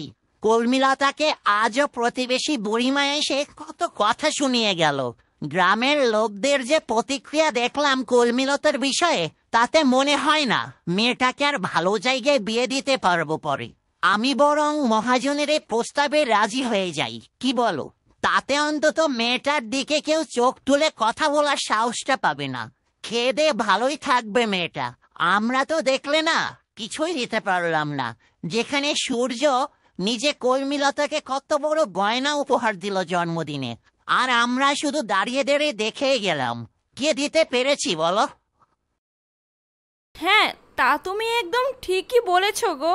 সূর্য আজ আমার কর্মীলতাকে কত বড় গয়না উপহার দিয়েছে। দেখেছো মেয়েটাকে দেখতে কি সুন্দর রাজকন্যার মতো লাগছিল গয়না পরাতে। তবে আমি তো চাই আমার মেয়েটা সারা জীবনে এমন রাজকন্যার মতো করে জীবন কাটাক। কিন্তু আমাদের কি আর সে সামর্থ্য আছে বলো যে মেয়েটাকে সবসময় রাজকন্যার মতো সাজিয়ে রাখবো? এজন্যই তো সব ভেবেই আমি সিদ্ধান্তটা নিচ্ছি বড় বউ। ছেলে মেয়েকে সুখে দেখতে পারলেই তো বাবা মার তাতেই শান্তি। বাবা মার আর চার কি থাকে বলো? আর তাই তো আমি মহাজনের প্রস্তাবে রাজি হওয়ার সিদ্ধান্ত নিয়েছি। কিন্তু কর্মীলতাকে এই প্রস্তাবে রাজি হবে কিভাবে যে বলবো ওকে বিষয়টা, সেটাই ভাবছি। না জানি মেয়েটা আমাদের কোনোভাবে ভুল বোঝে। ওগো, তুমি এটা নিয়ে একদমই ভেবো না। আমি তো ওর মা, আমি ঠিকই ওকে বুঝিয়ে শুনিয়ে মানিয়ে নেব। তুমি দেখো আমার কর্মীলতা আর 5টা মেয়ের মতো নয় গো, একদমই মাটির মানুষ আমার মেয়েটা। ওকে একটু বুঝিয়ে বললেই ও ঠিক রাজি হয়ে যাবে, এটাই আমার বিশ্বাস। হ্যাঁ বড় বউ, তা তুমি ঠিকই বলেছ। কলমিলতার মধ্যে আমি কোনো লোভ লালসা বা কোনো কিছুর চাহিদাও দেখিনি তেমন। যেমন মেয়ে আজকাল দেখতে পাওয়া যায় না। আচ্ছা বড় বউ, অনেক রাত হয়েছে, এখন তাহলে ঘুমিয়ে পড়ো। আমিও তাহলে এবার একটু চোখ বুঝি। কালকে তুমি সকালে কলমিলতার সাথে এই বিষয়ে কথা বলো। আমি কিছুতেই দু চোখের পাতা এক করতে পারছি না। শুধু ওই কথাটা বারবারই আমার কানে বাজছে। আজ সূর্যের মুখে আমি কি শুনলাম, আর এটা ভেবেই আমার কষ্টে বুকটা যেন দুমড়ে মুচড়ে যাচ্ছে। কারণ আমি যে কবে কোন অজান্তে মনে মনে সূর্যকে খুব আপন ভেবে ফেলেছিলাম, খুব মায়ায় পড়ে গিয়েছি ওর। হয়তো এই মায়ার নামই হলো ভালোবাসা। একসাথে এতদিন থাকতে থাকতে কবে যে তাকে ভালোবেসে ফেললাম তা টেরই পেলাম না। আর যখন টের পেলাম তখন জানলাম সে আমাকে নয়, সে অন্য কাউকে তার মন দিয়ে বসে আছে।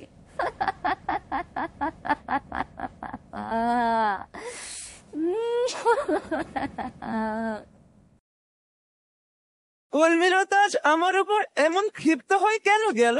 আমার ভুলটা কোথায় ছিল? আমি তা না জানা পর্যন্ত মনকে শান্ত করতে পারছি না, নাকি আমি ওর মনে অজান্তেই কলমিলতাকে কষ্ট দিয়ে ফেলেছি? কিন্তু কোথায় সেই কষ্টের জায়গা? কি করেছি আমি? তুমি যেটা করেছো সূর্য, তাতে তোমার কোনো দোষ নেই। ভুলটা তো আমার। ভুল করে অজান্তেই তোমাকে আমি ভালোবেসে ফেলেছি, যার কারণে নিজে এখন ভুলে শাস্তি পাচ্ছি। ভালোই হলো, কাল অনেকগুলো টাকা পেলাম মহাজনের থেকে। ভাবছি কবিরাজের বাড়িতে যাব আজ। কিছুদিন পরে তো আবার বাড়িতে বিয়ের অনুষ্ঠান। উর্মিলতার বিয়ে বলে কথা। একটু সুন্দর করে সাজুগুজু না করলে কি হয় নাকি? একটু সুন্দর করে সাজুগুজু করব, খোপায় ফুল গুজবো কলমিলতার মতো করে, তা না হলে হয় নাকি? কিন্তু আমার তো চুলই নেই, তাই এখনই আমাকে কবিরাজের কাছে যেতে হবে। দেখি এ চুলগুলো ফেরানোর কোনো একটা ব্যবস্থা করা যায় কিনা। এদিকে পিন্টু সকাল সকাল কবিতাকে খুঁজতে ওদের বাড়িতে এসে হাজির হয়, আরো কবিতাকে এদিক সেদিক খোঁজার চেষ্টা করে। মহাজনের বাড়িতে যাওয়ার আগে একবার কবিতার চাঁদ মুখখানা দেখে যাই, তবে দিনটাও ভালো যাবে, কাজকর্মে ভালো মন বসবে। কিন্তু কোথাও তো আমার কবিতাকে দেখতেই পারছি না। কাল সারা রাত জেগে কবিতার জন্য একটা কবিতা লিখেছি, এটা দেখলে হয়তো আস্তে আস্তে ওর মনটা গলবে আমার প্রতি। কিন্তু কিভাবে যে এটা ওকে দেব? হ্যাঁ, পেয়েছি। ওদের ঘরে আমি বরং এই কাগজটা কোনো কিছুতে মুড়িয়ে জানালা দিয়ে ছুঁড়ে মারবো, তাহলে ও দেখতে পাবে। এর আগে ওদের চালে একটা ঢিল মেরে দেখি ওর সাড়া পাই কিনা। তবে হাতে হাতে চিঠিটা দিয়ে দেব, আর দেখাও হয়ে যাবে। এই বলে পিন্টু কবিতাদের টিনের চালাতে ঢিল ছুঁড়ে মারে। আর এরপরে যা হলো, কে রে, কোন হতভাগে তুই? সাত সকালে আমার ঘরে ঢিল ছুঁড়িস? আর একবার যদি করেছিস তাহলে তোর হাতে আমি মুগট দিয়ে ছেঁচে দেব, এই বলে দিলাম। ওরে বাবা রে, এ তো দেখছে আমার টাক মাথা শাশুড়ি ফাটা বাঁশের মতো গলায় চিৎকার করতে শুরু করেছে। না না না না, বুঝেছি, আজ আর কবিতার সাথে দেখা হবে না। আমি বরং এই চিঠিটা শক্ত একটা মাটির টুকরোতে জড়িয়ে জানালা দিয়ে ছুঁড়ে মারি, সেটাই বরং ভালো হবে। এদিকে রাঙ্গুলি সবটাই দেখতে থাকে। ও এরপর এসে ছোট বউর কাছে যায়। ভালোই হয়েছে, ওই বুড়োর সাথে কলমিলতার বিয়ে হবে। ওরে বাবারে, মাথাটা যে ফেটে গেল মনে হয়। কে কে রে তুই, হতচ্ছাড়া? আমার সুখ দেখলে বুঝি সহ্য হয় না? একটু মনের আনন্দে হাসছিলাম, আর কোথা থেকে যেন মাথায় ঢিলটা এসে পড়লো। এমনিতেই ফাঁকা মাথা আমার, আর তারপরে সব তো ঢের। কি টেকো বুড়ি, মাথাটা বুঝি ফেটে গেল? আহারে, ব্যথাটা হয়তো একটু বেশি লেগেছে, তাই না? টেকো মাথা বলে কথা।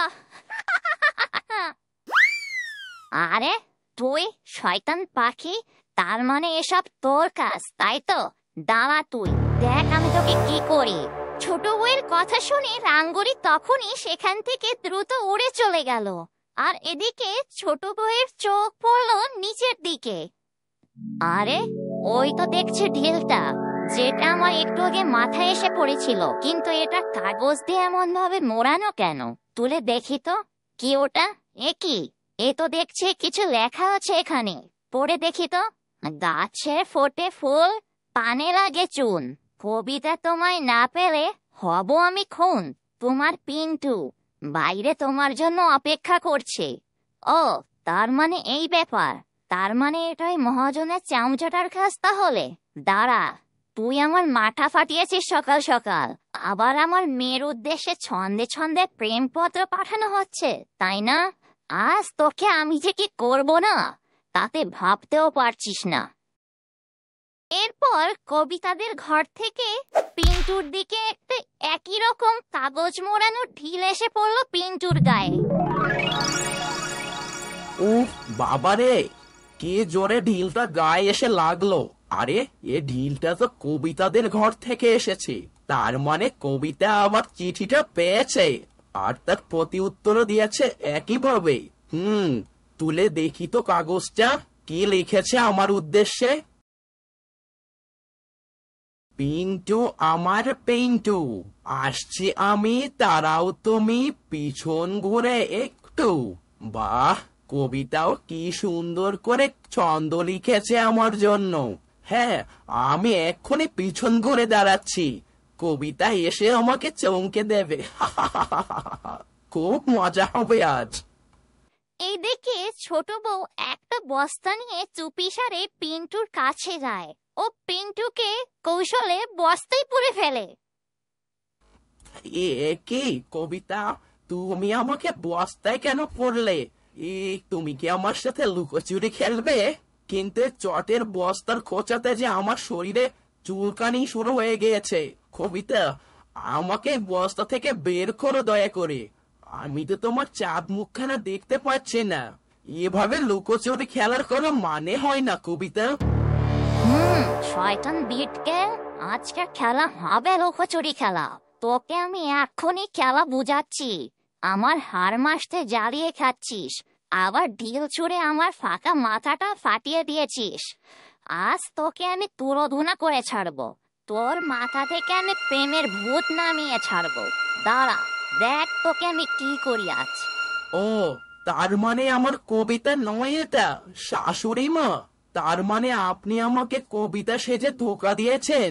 এটা কিন্তু অন্যায় শাশুড়ি মা, চরম অন্যায় হয়েছে আমার প্রতি। আমাকে ছেড়ে দিন দয়া করে শাশুড়ি মা, ভালোই ভালোই বলছি। কবিতা।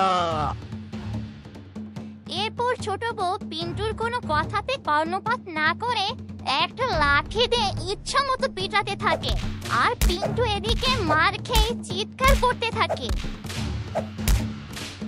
ওরে বাবারে, ওরে বাবারে, মরে গেলাম রে। ওরে বাবা, আমি আর কবিতাকে বিয়ে করতে চাইবো না, আমাকে ছেড়ে দিন।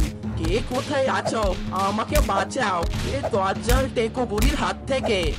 আমাকে আর বাঁচতে দেবে না মনে হচ্ছে। কে কোথায় আছো, আমাকে বাঁচাও।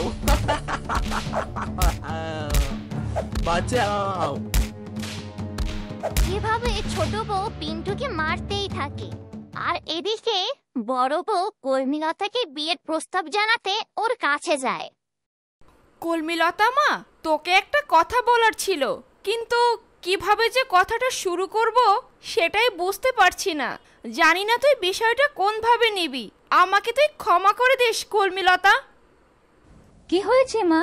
কি এমন বলবে যে তুমি এভাবে কথা বলছো? মেয়ের কাছে কি এভাবে মায়েরা ইতস্তত বোধ করে কিছু বলতে গেলে? বলেই ফেলো না। আসলে বিষয়টা তেমনই, তাই কথাটা মুখে আসছে না কিছুতেই। কলমিলতা, আমরা সবাই চাই তুই সুখী থাক মা, তুই সম্মানের সাথে এই সমাজে মাথা উঁচু করে বাঁচ, আমরা এটাই চাই। তাই বলছিলাম কি, আমরা মহাজনের সাথে তোর বিয়ের বিষয়ে চিন্তা ভাবনা করছি। তোর কি এতে কোনো দ্বিমত আছে কলমিলতা? ও আচ্ছা, এই কথা। না মা, আমার কোনো দ্বিমত নেই। তোমরা আমার বাবা মা, তোমরা যা করবে তা অবশ্যই আমার ভালোর জন্যই করবে। আমার এ ব্যাপারে পূর্ণ আস্থা আছে তোমাদের উপরে। তোমাদের খুশিতেই আমার খুশি, আমার কোনো দ্বিমত নেই মা। কি বলছিস তুই কলমিলতা? সত্যি তোর কোনো দ্বিমত নেই এ বিষয়ে? এটা কিভাবে সম্ভব? এত সহজে তুই সব কিভাবে মেনে নিলি, যেখানে আমরাই প্রথমে কত দ্বিমত পোষণ করেছিলাম? না মা, এতে দ্বিমত পোষণ করার কি আছে বলো? আমার মতোই তুচ্ছ সামান্য কর্মীলতাদের কেই বা বিয়ে করবে? সমাজের চোখে আমি যে বড়ই তুচ্ছ তা তো তুমি আজ দেখতেই পেলে। তোমার কাছে হয়তো তোমার মেয়ে অনেক দামি হতে পারে, তাই তুমি হয়তো তাকে নিয়ে অনেক স্বপ্ন বোনো, কিন্তু সবার স্বপ্ন যে জীবনে পূরণ হতে হবে এমন তো নয় মা। সবার কি সব স্বপ্ন পূরণ হয় বলো? আর তাই আমিও নিজেকে নিয়ে কোনো স্বপ্ন দেখতে চাই না। যা হবার সেটা আমি মাথা পেতে গ্রহণ করব। কিন্তু কলমিলতা, তোর কথা শুনে আমার যে মনে হচ্ছে তোর কোথাও হয়তো কোনো অভিমান জমা আছে মা। কিসের এত অভিমান বল আমাকে? কার উপর তোর এত অভিমান? এত চাপা কষ্ট কিসের তোর? তুই কি ভেবেছিস আমি কিছুই বুঝি না? ওরে পাগলি মেয়ে, আমি যে তোর মা, তোর চোখের ভাষা যে আমি সব বুঝতে পারি রে কলমিলতা। সে কথা তোমাকে কি করে বলি মা? তুমি বুঝলে কি হবে? যার বোঝার সেই তো বুঝলো না। একসাথে কত সময় কাটালাম, কই সে তো বুঝলো না। তবে তুমি ঠিকই বুঝে গেলে। এজন্যই হয়তো বলে আপন আপনই হয়। মুখের ভাষায় প্রকাশ না করেও যারা আমাকে বোঝে তাদের খুশির জন্য আমি সব পারি, সব। আজ থেকে আমার পরিবারই আমার সব। কিরে কলমিলতা, কি এত ভাবছিস মা? আমি কি কিছু ভুল বললাম? কি হয়েছে তোর? আমাকে খুলে বল না সব। মা ছাড়ো তো এসব কথা। আমার কারো উপর কোনো অভিমান নেই। আমি তো ভাবছি তোমাদেরকে ছেড়ে আমি কি করে থাকবো। মা আমাকে একটু তোমার কোলে মাথা রাখতে দাও না মা। কিছুদিন পরেই তো আমাকে অন্যের বাড়িতে পাঠিয়ে দেবে। এ কদিন না হয় তোমার মেয়েকে একটু বেশি করে আদর করো। হ্যাঁ করব তো, কেন করব না? তো এভাবে কথা বলিস না কলমিলতা মা। আমাদের কি কষ্ট হবে না বল তোকে পরের বাড়িতে পাঠাতে? তবে কি আর করার বল? সমাজের মানুষের এই কটু কথা যে আমি আর সইতে পারছি না। আয় মা, আমার কোলে মাথা দিয়ে শুয়ে পড়তো দেখি, আমি তোর চুলে হাত বুলিয়ে দেই। আর এদিকে ছোট বউ পিন্টুকে উত্তম মাধ্যম দিয়ে মাঝ রাস্তায় গাছের সাথে বেঁধে রাখে। দেখ এবার কেমন লাগে। তোর বিয়ের স্বাদ আমি এবার মিটিয়েই ছাড়বো। গ্রামের সব লোকেরা তোকে আসতে যেতে এভাবে বাধা অবস্থায় দেখতে পাবে। বুঝবি তখন কেমন মজা। যত সব আপদ আমার ঘাড়ে এসে জোটে। যাই, এবার আমাকে কবিরাজের বাড়িতে যেতে হবে। যে করেই হোক আমার এই চুলের সমস্যার সমাধান বের করতে হবে। শাশুড়ি মা, আমাকে আপনি ছেড়ে দিন। আমি আর আপনার মেয়েকে বিয়ে করতে চাইবো না, কথা দিলাম। আমাকে এভাবে বেঁধে মাঝ রাস্তায় একা ফেলে রেখে যাবেন না, দয়া করুন।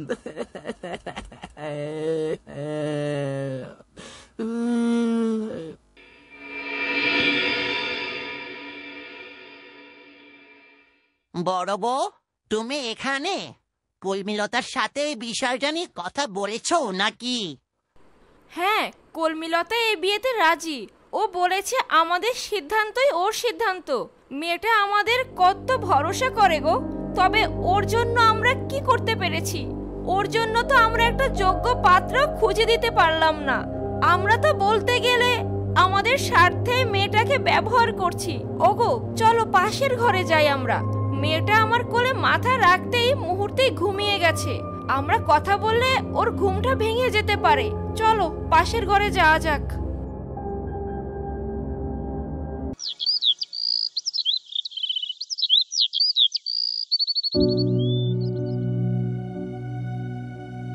একি সূর্য হঠাৎ সকাল সকাল এ বাড়িতে?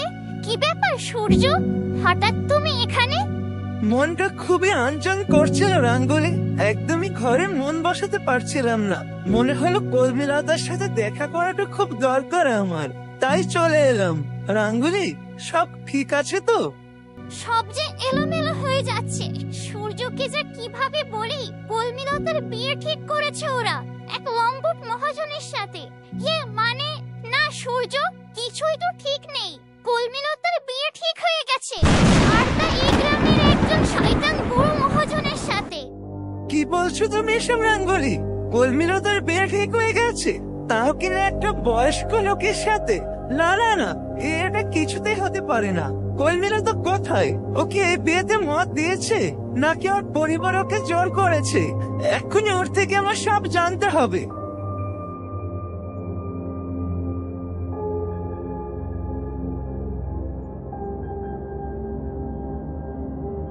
কলমিলতা তো দেখছি এখানে নিশ্চিন্তে ঘুমাচ্ছে। বাহ কলমিলতা, বাহ, কত নিশ্চিন্তে শান্তিতে ঘুমাচ্ছ তুমি, তাই না? কত সহজেই সব মেনে নিলে।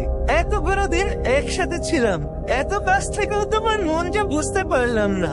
তুমি আমাকে এত বড় একটা খবর জানানোর প্রয়োজন মনে করলে না? এতটুকু আপন হতে পারলাম না আজও তোমার কাছে। সূর্যের কথা শুনে হঠাৎ কলমিলতার ঘুম ভেঙে যায়। এ কি সূর্য, তুমি এখানে? আমার জানালার সামনে কি করছো তুমি? এই তো তোমাকেই দেখছিলাম যে কত সহজে একটা মানুষ এমন ভাবে বদলে যেতে পারে। যাই হোক, তাহলে তোমার ঘুম ভাঙলো শেষমেশ। আমার তোমার সাথে কিছু জরুরি কথা আছে কলমিলতা, দয়া করে একটু বাইরে আসো। সূর্য আবার আমাকে কেন ডাকছে? আমি চাই না আরো সামনে যেতে, আমি চাই এখন থেকে দূরে দূরে থাকতে। এটাই বরং ভালো। সূর্য, তুমি চলে যাও, তোমার সাথে আমার কথা বলার কোনো ইচ্ছেই নেই। ভালো হয় তুমি আর কখনো আমার সামনে না আসো। কেন কলমিলতা, হঠাৎ করে কি এমন হয়ে গেল তোমার? আমার সাথে কাল থেকে তুমি কেমন অদ্ভুত আচরণ করছো, যার কারণে আমি মনে শান্তি পাচ্ছিলাম না। তাই চলে এলাম তোমার কাছে সব কারণগুলো জানতে। কি এমন করেছে আমি যে তুমি আমার সাথে এমন আচরণ করছো? বাইরে আসো দয়া করে কলমিলতা, আমার খুব জরুরি কথা আছে তোমার সাথে। জানি না ও কি বলবে, তবে সবার সামনে এখন আর ওর সাথে কথা বলাটা ঠিক হবে না। ঠিক আছে সূর্য, তুমি পুকুর ঘাটে গিয়ে অপেক্ষা করো, আমি আসছি। এরপর সূর্য কলমিলতার কথা মতো পুকুর ঘাটে চলে যায়।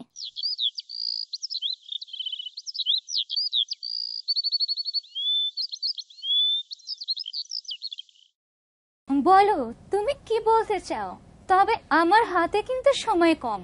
আমি তোমার সাথে এত কথা বলতে পারবো না, আগেই তা বলে দিচ্ছি। বাহ কলমিলতা, একদিনের মধ্যেই কেমন করে বদলে গেলে তুমি। তুমি কাল থেকে আমার সাথে এক অদ্ভুত আচরণ করতে শুরু করেছো। তবে কেন তা জানতে পারি কি? আমি কি এমন অপরাধ করেছি যার কারণে তুমি আমাকে এমন এড়িয়ে চলতে চাইছো? সূর্য এমন একটা ভান করছে যেন সে কিছুই জানে না। ও হয়তো জানে না যে আমি সব জেনে গিয়েছি ওর আর কবিতার বিষয়ে। আমাকে অনেক কঠিন হতে হবে এখন, কিছুতেই নরম হলে চলবে না। আমি চাই সূর্য যা চায় তাই যেন ও পায়। আমি ওর থেকে নিজেকে দূরে সরিয়ে নেব। সূর্য, তোমার কি কথা বলার আছে সেটা দ্রুত বলো, অযথা আমাকে এসব বলে সময় নষ্ট করো না, নয়তো আমি গেলাম। কলমিলতা এখনো নিজের মুখে বিয়ের কথাটা বললো না। হয়তো এখন আর আমাকে আর প্রয়োজন নেই। কলমিলতা নিজের নিজের জন্য যথেষ্ট। তাই হয়তো সূর্যকে জীবনের এই গুরুত্বপূর্ণ বিষয়গুলো আর জানানোর প্রয়োজনই মনে করছে না। বাহ কলমিলতা, তোমার এই পরিবর্তন দেখে আমি রীতিমতো অবাক হয়ে যাচ্ছি। এতক্ষণে তো একবারও বললে না যে তোমার বিয়ে ঠিক হয়ে গিয়েছে, তা নিজের মুখে একবার জানানোর দরকারও মনে করলে না। কিন্তু কেন কলমিলতা, এতদিনে কি এতটুকু আপন হতে পারিনি তোমার? এ কি সূর্য এসব কথা কিভাবে জানলো? কে বললো ওকে এসব কথা? আমি তো চেয়েছিলাম চুপি সারে ওর জীবন থেকে অনেক দূরে সরে যাব, কিন্তু তা আমি সূর্যকে কি করে বলি? মানে সূর্য, তুমি এসব কি করে জানলে? কেন, শুনে খুব ঘাবড়ে গেলে নাকি? তুমি আমাকে ভুলে যেতে পারো, তবে আমি আমার কাছের মানুষদের কোনোদিনও বিপদের মুখ থেকে ফেলে রেখে যাই না। ভেবেছিলাম হয়তো তোমার এ বিয়েতে মত নেই, কারণ শুনেছি লোকটা নাকি বয়স্ক আর লম্পট প্রকৃতির। তাই ছুটে এলাম তোমার কাছে তোমার বিপদ থেকে রক্ষা করার উদ্দেশ্যে। তবে এসে যা দেখলাম, তুমি তো বিয়ের প্রস্তাব পেয়ে দেখি সূর্যকে আর যেন চিনতেই পারছো না। সত্যি আজ বলতে বাধ্য হচ্ছি, নায়ের ডুব বদলাতে গিরগিটির চেয়ে সেরা। বাহ কলমিলতা, বাহ। সূর্য আমাকে এসব কি বলছে? আর ও যে অন্যদিকে নিজে একটা পাকা অভিনেতা, যেখানে আমার ঘরে আমার বোনকে পছন্দ করে, কিন্তু একটাবারও আমাকে জানানোর প্রয়োজন মনে করেনি। সেটা তার নিজের মুখে কখনোই স্বীকার করেনি, আর আমাকে কিনা এতগুলো কথা শোনাচ্ছে। কি হলো কর্মীলতা, চুপ করে আছো কেন? জানি তো তোমার মুখে আর কোনো উত্তর দেওয়ার কিছু নেই, কিন্তু কর্মীলতা, আমাকে একটা বার জানালে কি হতো? আমি বুঝি তোমাকে বাধা দিতাম? হ্যাঁ জানি তো, বাধা দেবে না, আর দেবেই বা কি করে? তুমি তো অন্য কাউকে মন দিয়ে বসে আছো, তাই তো আমি তোমার থেকে অনেক দূরে সরে যেতে চাই। সূর্য, আমাকে যেতে হবে। তোমার এসব কথা শোনার সময় এখন আমার নেই। ভালো হয় তুমি আর কখনো আমার সামনে না আসো। আমি গেলাম। দাঁড়াও কর্মীলতা, আমার কথার জবাব দিয়ে যাও। তুমি হঠাৎ এই প্রস্তাবে কেন রাজি হয়ে গেলে? আমি কিছুতেই তোমার এমন সর্বনাশ হতে দেব না, কিছুতেই না। বাহ, নিজে নিজের পছন্দের মানুষকে পাশে রেখে এখন আমার কাছে ভালো শাস্তি এসেছে। না সূর্য, এর কোনো দরকার হবে না। আমি নিজেই সব জেনে বুঝে এই বিয়েতে মত দিয়েছি। আমার পরিবারের সিদ্ধান্তই আমার সিদ্ধান্ত। কিন্তু কর্মীলতা, তুমি তো এই বিয়েতে কোনোদিনই সুখী হতে পারবে না। আমি শুনেছি ওই লোকটা যে একজন লম্পট চরিত্রের লোক, তাছাড়া সে তোমার চেয়ে বয়সে অনেক বেশি বড়। তার সাথে তোমার বিয়ে সাজে না কর্মীলতা। তার কাজই হলো যুবতী মেয়ে ধরে তাদেরকে বিয়ে করা। এতে কোনো ভালোবাসা নেই কর্মীলতা, এটা তার একটা মহামাত্র। একটু বোঝার চেষ্টা করো, বিয়ে কোনো ছেলে খেলা নয়। ভালোবেসে কাউকে পাওয়া সে সৌভাগ্য কি সবার কপালে জোটে সূর্য? সবাই তো আর তোমার মতো ভাগ্যবান নয়। যাই হোক, আমার বিয়ে নিয়ে তোমাকে তো মাথা ঘামাতে হবে না। আমি একদমই তা পছন্দ করব না, এই বলে দিলাম। আশা করি তুমি বুঝতে পেরেছ। আমি এখন গেলাম। আমি চাই না তুমি কখনোই আর আমার চোখের সামনে আসো। কর্মীলতা, যেও না কর্মীলতা, দাঁড়াও, আমার কথা একটাবার শোনো কর্মীলতা, যেও না বলছি। কর্মীলতা সূর্যের কোনো কথা না শুনে সেখান থেকে চলে যায়। কর্মীলতা আমার কোনো কথা শুনলো না। কর্মীলতা হঠাৎ করে এমন কেন বদলে গেল? ও কেন বুঝতে চাইছে না যে এই বিয়েটা ওর জন্য বিপদ ডেকে আনবে? না না না, ও আমাকে যতই ওর বিষয়ে ভাবতে নিষেধ করুক না কেন, আমি তো আর হাত গুটিয়ে বসে থাকতে পারি না। কর্মীলতার সর্বনাশ আমি কিছুতেই মেনে নেব না। ঠিক আছে কর্মীলতা, তুমি আমাকে দূরে ঠেলে দিলেও আমি নিজ দায়িত্বে আমার কাজ চালিয়ে যাব। এই বিয়ে আমি কিছুতেই হতে দেব না। আমাকে ওই লোকটার সম্পর্কে খোঁজ খবর নিতে হবে, ভালো করে কিছু প্রমাণ জোগাড় করতে হবে। এই বলে সূর্য সেখান থেকে চলে গেল, আর এদিকে মহাজন পিন্টুর জন্য অপেক্ষা করতে থাকে। কি ব্যাপার, এত বেলা হয়ে গেল, পিন্টু তো এত দেরি করে না কখনো। ওর যে আসার কোনো নামই নেই। বদমাসটা আবার কাজে ফাঁকি দিতে শুরু করেছে। যাই, আমি ওর বাড়ির দিকে যাই, দেখি কি হয়েছে ওর। এই বলে মহাজন পিন্টুকে খুঁজতে বের হলো। ও কিছু সময় পর যা হলো। আরে ওইটা পিন্টু না? হ্যাঁ হ্যাঁ, তাই তো। কিন্তু ওকে রাস্তার মাঝখানে গাছের সাথে কে বেঁধে রেখেছে? বেটা নিশ্চয়ই কোনো চুরি চামারি করেছে, হয়তো ধরা খেয়েছে। হায় হায় হায়, ও মনে হয় আর আমার মান সম্মান কিছুই রাখবে না। কিছুদিন পরে নতুন একটা বিয়ে করতে যাচ্ছি, আর এদিকে ও দেখছে আমার দুর্নাম না রটিয়ে ছাড়বে না। শুনি গিয়ে কেন ওকে এইভাবে বেঁধে রেখেছে। মহাজন সাহেব, আপনি আমাকে বাঁচান মহাজন সাহেব। সেই কখন থেকে এখানে বাঁধা অবস্থায় আছি, কেউ নেই যে আমার বাঁধনটা খুলে দেবে। আরে চুপ কর বেটা, আগে বল কি কেলেঙ্কারি করেছিস তুই? তোকে কে মাঝ রাস্তায় গাছের সাথে পিঠ মোড়া দিয়ে বেঁধে রেখেছি? পিন্টু, তুই মনে হয় আমার মান সম্মানের কিছুই রাখবি না। দ্রুত বল কি করেছিস। কি করে বলি মহাজন সাহেবকে? না না না, সত্যি কথাটা বলা যাবে না। মহাজন সাহেব, আপনি আগে আমার বাঁধনটা খুলে মুক্ত করুন, পরে সব বলছে আপনাকে। এরপর পিন্টু বাঁধন থেকে মুক্তি পায়, আর এদিকে ছোট বউ কবিরাজের কাছে গিয়ে হাজির হয়। কে রে তুই? তোকে তো ঠিক চিনলাম না। আমার এখানে কি চাস? কবিরাজ বাবা, আমাকে আপনি চিনতে পারছেন না? একটু ভালো করে দেখুন, হয়তো আমার মাথায় চুল না থাকার কারণে আপনার একটু চিনতে কষ্ট হচ্ছে আমাকে। ও হ্যাঁ, তাই তো। আরে তোর মাথার চুলগুলো সব কোথায় গেল? আমি তো তোকে এই অবস্থায় চিনতেই পারছি না। কবিরাজ বাবা, তার কি বলবো আপনাকে দুঃখের কথা। আমার ভুলের কারণে আমার এমন সর্বনাশ হয়েছে। এখন যেভাবে হোক আমার চুলগুলোকে ফিরিয়ে আনার ব্যবস্থা করুন কবিরাজ বাবা। তা না হলে এভাবে টেকো মাথা নিয়ে আমাকে সমাজে চলতে খুব কষ্ট হচ্ছে। সবাই আমাকে নিয়ে হাসি ঠাট্টা করছে। ঠিক আছে, আমি আমার জাদু শক্তি দিয়ে তোর হারানো চুলগুলোকে এক্ষণে ফিরিয়ে দিচ্ছি। এরপর কবিরাজ তার জাদু শক্তি প্রয়োগ করে ছোট বড় চুলগুলো ফিরিয়ে দিল।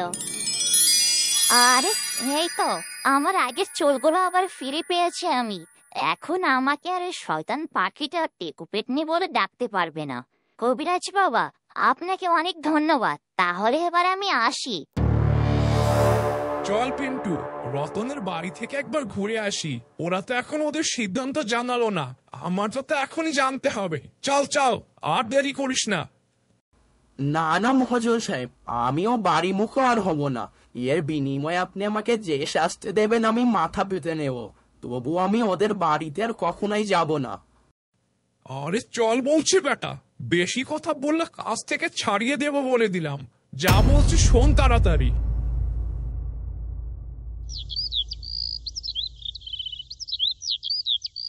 কলমিলতা, তুমি আজ সূর্যের সাথে কেন এমন খারাপ আচরণ করলে? আর ওই লম্পট মহাজনের সাথেই বা তুমি কেন বিয়েতে মত দিলে? সবকিছু যেন কেমন এলোমেলো হয়ে যাচ্ছে।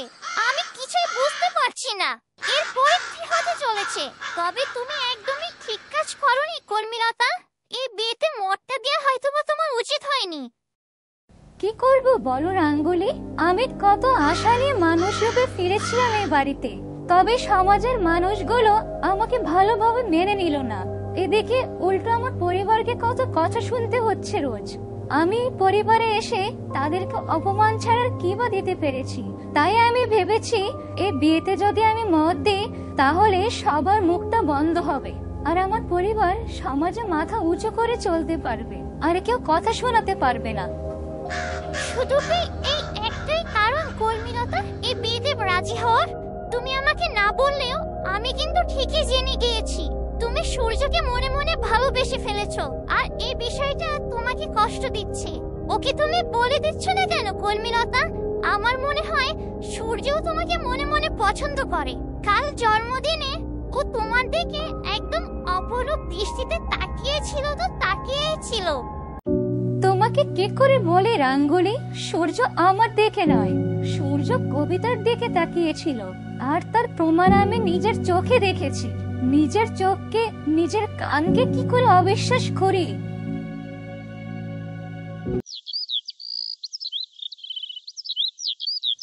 রতন, বাড়িতে আছিস না কে রে? থাকলে একটু বেরিয়ে আয় তো। হ্যাঁ মহাজন সাহেব, বলুন। চলুন ঘরে বসে কথা বলি। বড় বউ, মহাজন সাহেবের জন্য নাস্তার ব্যবস্থা করো। না না না, এখন আমি আর বসবো না। আসলে আমি যে কারণে এসেছিলাম, তোরা বিয়ের বিষয়ে কি সিদ্ধান্ত নিয়েছিস সেটা তো জানা হলো না। আমি এটা জানতে এসেছি। আসলে মহাজন সাহেব, আমরা এই বিষয়টা ভেবে দেখেছি। আমরা আপনার এই প্রস্তাবে সবাই রাজি। আমাদের কোনো আপত্তি নেই। তা ভালো, তা ভালো, শুনে খুব খুশি হলাম। তা কলমিলতাও রাজি তো নাকি? মহাজনের কথা শুনে কলমিলতা সেখান থেকে ঘরে চলে গেল। ইয়ে মানে, হ্যাঁ মহাজন সাহেব, আমার মেয়ে কলমিলতাও এ বিয়েতে রাজি। আমাদের এতে কোনো আপত্তি নেই। আপনি এবার কথা সামনে আগাতে পারেন। কি মহাজন আমাদের বাড়িতে আবার আমাকে ছাড়াই কি নিয়ে আলোচনা হচ্ছে? আমাকে এক্ষুনি সব শুনতে হবে। তাড়াতাড়ি গিয়ে দেখি তো ওরা কি নিয়ে কথা বলছে। বাহ, শুনে খুশি হলাম যে সবাই তোমরা রাজি। তাহলে এবার তো শীঘ্রই শুভ কাজটা সেরে ফেলা উচিত, কি বলো তোমরা? তাহলে আমি আগামী শুক্রবারে বিয়ের দিন ধার্য করলাম। এ কি, ওরা কখন এ বিয়েতে মত দিল? আমি তো কিছুই জানলাম না। আমাকে ওরা কিছু জানানোর প্রয়োজনে মনে করলো না। কিন্তু যখন আমি বলেছিলাম, কেমন সাপের মতো ফুসলে উঠেছিল কবিতার বাবা। আবার তো ঠিকই রাজি হয়ে গিয়েছে এখন। সবই টাকার খেলা রে বাবা, সবই বুঝি আমি। টাকার কাছে এমন সবাই গলে যায়। ঠিক আছে মহাজন সাহেব, আপনার যেমনটা মর্জি। তাহলে এই শুক্রবারই শুভ কাজটা সম্পাদন করা হবে। তাহলে ওই কথাই রইলো, কি বলো তোমরা? আরে পিন্টু, মিষ্টির প্যাকেটটা ছোট বউয়ের হাতে দে। তোমরা সবাই এই খুশিতে মিষ্টি মুখ করে নিও। আরে কি হলো পিন্টু, কি বললাম তোকে? ছোট বউয়ের হাতে মিষ্টির প্যাকেটটা দে। ভ্যাবলার মতো এমন তাকিয়ে আছিস কেন? ওরে বাবারে, এই মিষ্টির প্যাকেটটা আবার আমার হাত দিয়ে শয়তান বুড়িটাকে দিতে হবে। যা থেকে দূরে থাকতে চাই তাই তো এসে গলা চেপে ধরে। আমার তো ভয় করছে, আবার না রাম ধোলাই দেয়। এই নিন, প্যাকেটটা নিয়ে আমাকে উদ্ধার করুন। রতন, এই নে কিছু টাকা রাখ। যা লাগবে এখান থেকে খরচ করিস। কলমিলতার সাজসজ্জাতে যেন কোনো কমতি না থাকে।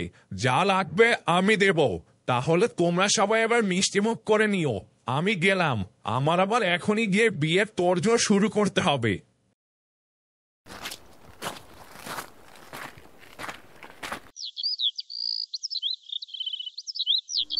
ওগো, পাকা কথা তো বলে গেল মহাজন, কিন্তু আমার মনটা তো কিছুতেই মানছে না। আমার মেয়েটা ভালো থাকবে তো? থাকবে বড় বউ, থাকবে। আমাদের কলমিলতা একটা লক্ষ্মী মেয়ে। তাকে তুমি যে ছাঁচে ফেলবে, ও সেখান থেকে সে রূপই ধারণ করতে পারবে। কলমিলতা যে কোনো পরিস্থিতিতে নিজেকে মানিয়ে নিতে পারবে বলে আমার বিশ্বাস।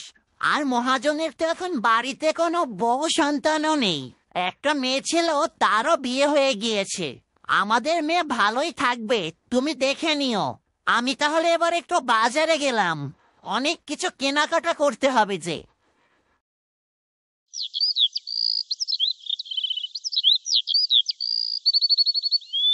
এদিকে কলমিলতা তার ঘরে গিয়ে কান্নায় ভেঙে পড়ে।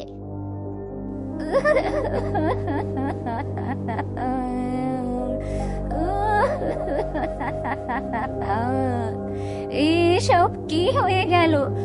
আমার যেন নিঃশ্বাস বন্ধ হয়ে আসছে ক্রমেই।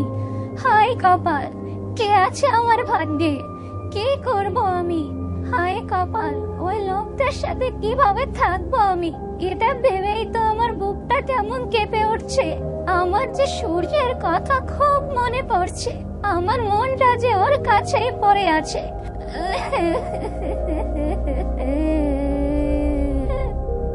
আর এদিকে রাঙ্গুলি কলমিলতাকে এভাবে কান্নারত অবস্থায় দেখতে থাকে।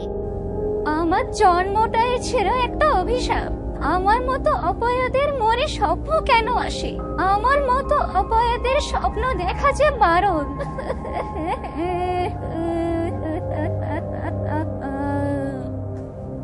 না, এভাবে আর চলছে না। আমি কলমিলতার বন্ধু। একজন বন্ধু হয়ে আরেকজন বন্ধুর কষ্ট এভাবে বসে বসে দেখতে যে আমার একদমই ভালো লাগছে না। আমি কলমিলতার কষ্ট নিতে পারছি না। এখনই কিছু একটা করতে হবে আমাকে। যাই, সূর্যকে একটা খবর দিয়ে আসি, দেখি কিছু করা যায় কিনা।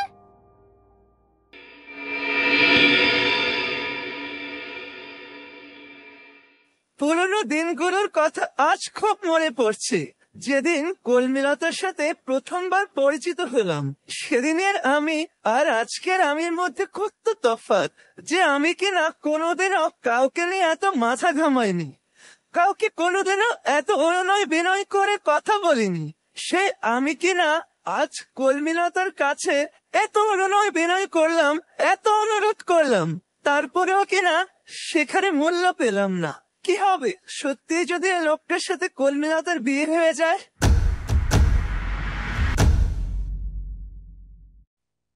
সূর্য, সর্বনাশ হয়ে গেছে। কলমিলতার তো বিয়ের দিন ধার্য হয়ে গিয়েছে। এখন কি হবে? আমার তো এই বিয়েটা একদমই ভালো লাগছে না।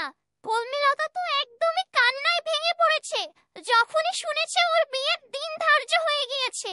কারণ ও নিজেও জানে এসব তুমি কি শোনালে রাঙ্গুলি আমাকে? আমি তো এটা ভেবেই ভয় পাচ্ছিলাম। শেষমেশ তো তাই হলো, উর্মিলতার বিয়ে ঠিক হয়ে গেল।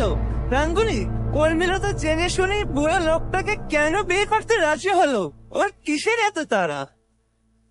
আসলে সূর্য, কলমিলতা মানুষরা ফেরার পর থেকে গ্রামের লোকজন তা ভালোভাবে দেখেনি, যা কলমিলতা আগে কখনোই ভাবতে পারেনি।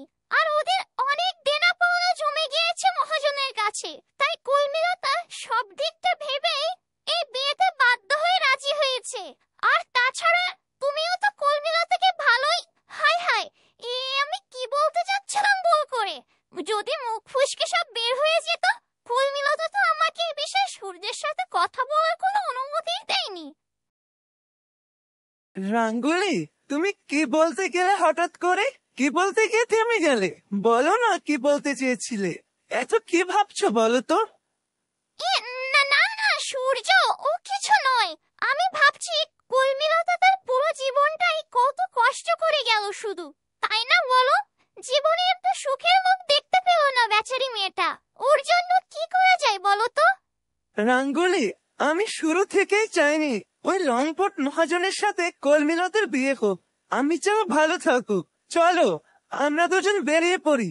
ওই মহাজনের সম্পর্কে আমাদের কিছু জানার চেষ্টা করতে হবে। লোকটা আসলে কেমন তা আমি জানতে চাই। এই বলে সূর্য ও রাঙ্গুলি বাড়ি থেকে বেরিয়ে পড়ে মহাজনের বিষয়ে খোঁজ খবর নেওয়ার জন্য।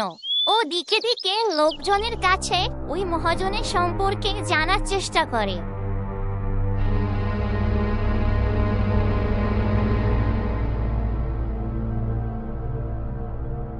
সূর্য, আর কত খোঁজ নিতে চাও? আমাদের হাতে কিন্তু আর বেশি সময় নেই। যা করার এই দুদিনের মধ্যেই করতে হবে। শুক্রবার কলমিলতার বিয়ের দিন ধার্য হয়েছে, মনে আছে তো? রাঙ্গুলি, লোকদের সাথে কথা বলে যা বুঝলাম, এখানে অনেক কিছু রহস্য লুকিয়ে আছে। আমি কিছু বিষয়ে সন্দেহ পোষণ করছি। আমাকে যা করার এই দুদিনের ভিতরে সব করতে হবে। কি সেগুলো সূর্য? কি নিয়ে তুমি এত সন্দেহ পোষণ করছো? বলো আমাকে, তবে আমিও হয়তো তোমাকে সাহায্য করতে পারবো। না রাঙ্গুলি, এখনই এই বিষয়গুলো নিয়ে আমি কথা বলতে চাচ্ছি না। তুমি তাহলে এবার যাও, ওদিকটা দেখো কি খবর। কেউ আবার কলমিলতার কোনো ক্ষতি করার চেষ্টা করছে না তো? তোমার এই মুহূর্তে কলমিলতার পাশে থাকাটা খুব দরকার। তুমি এবার এসো। সূর্যকে কি একটাবার জিজ্ঞাসা করবো যে ও কলমিলতাকে ভালোবাসে কিনা? দেখি, একটাবার পরীক্ষা করে দেখি। আমি ওকে সরাসরি কিছু বলবো না, দেখি চেষ্টা করে কিছু জানতে পারি কিনা। বলছি সূর্য, যদি কলমিলতা অন্য কোথাও বিয়ে হয়ে যায়, তাতে কি তুমি খুশি হবে? রাঙ্গুলি, আমি তো তোমাকে আগেই বলেছি আমি চাই না কলমিলতার এই লম্পট লোকটার সাথে কিছুতেই বিয়ে হোক। তার জন্যই তো এত খোঁজ খবর নেওয়ার চেষ্টা করছি। কোনো মতে যদি এই বিয়েটাকে একবার আটকাতে পারি, তাহলে আমার থেকে খুশি কেউ হবে না। ধুর ছাই, আমি কি বলতে চাইলাম আর সূর্য কি উত্তর দিল। আমি বলছি, ধরো কলমিলতার এই মহাজনের সাথে বিয়েটা না হয়ে যদি অন্য কোনো খুব ভালো সুপাত্রের সাথে কলমিলতার বিয়ে হয়, তাহলে কি তুমি খুশি হবে তো? হ্যাঁ, তা তো অবশ্যই হব। আমি তো চাই কলমিলতা খুব ভালো থাকুক। রাঙ্গুলি, তুমি এবার এসো তাহলে, আমাকেও যেতে হবে যে। ধুর, সূর্য কথা শুনে যা মনে হলো ও কলমিলতাকে হয়তো পছন্দ করে না। তাহলে কি আমার ধারণাটা ভুল ছিল সেদিন? যাই হোক, কি আর করার, এখন শুধু দেখা ছাড়া আর কিছু করার নেই আমার। দেখি সামনে কি হয়। ঠিক আছে সূর্য, তাহলে আমি এবার গেলাম।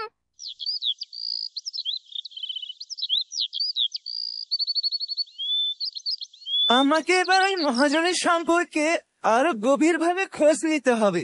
যতদূর শুনেছি, উত্তরের দিকে মহাজনের একটা বাগান বাড়ি রয়েছে। সেখানে গেলে হয়তো তার আসল রূপ ধরা পড়বে। বেশিরভাগ সময় নাকি সে সেখানেই কাটায়। আমাকে এখনই যেতে হবে, আর দেরি করলে চলবে না। এরপরে সূর্য মহাজনের বাগান বাড়ির খোঁজের উদ্দেশ্যে রওনা হয়।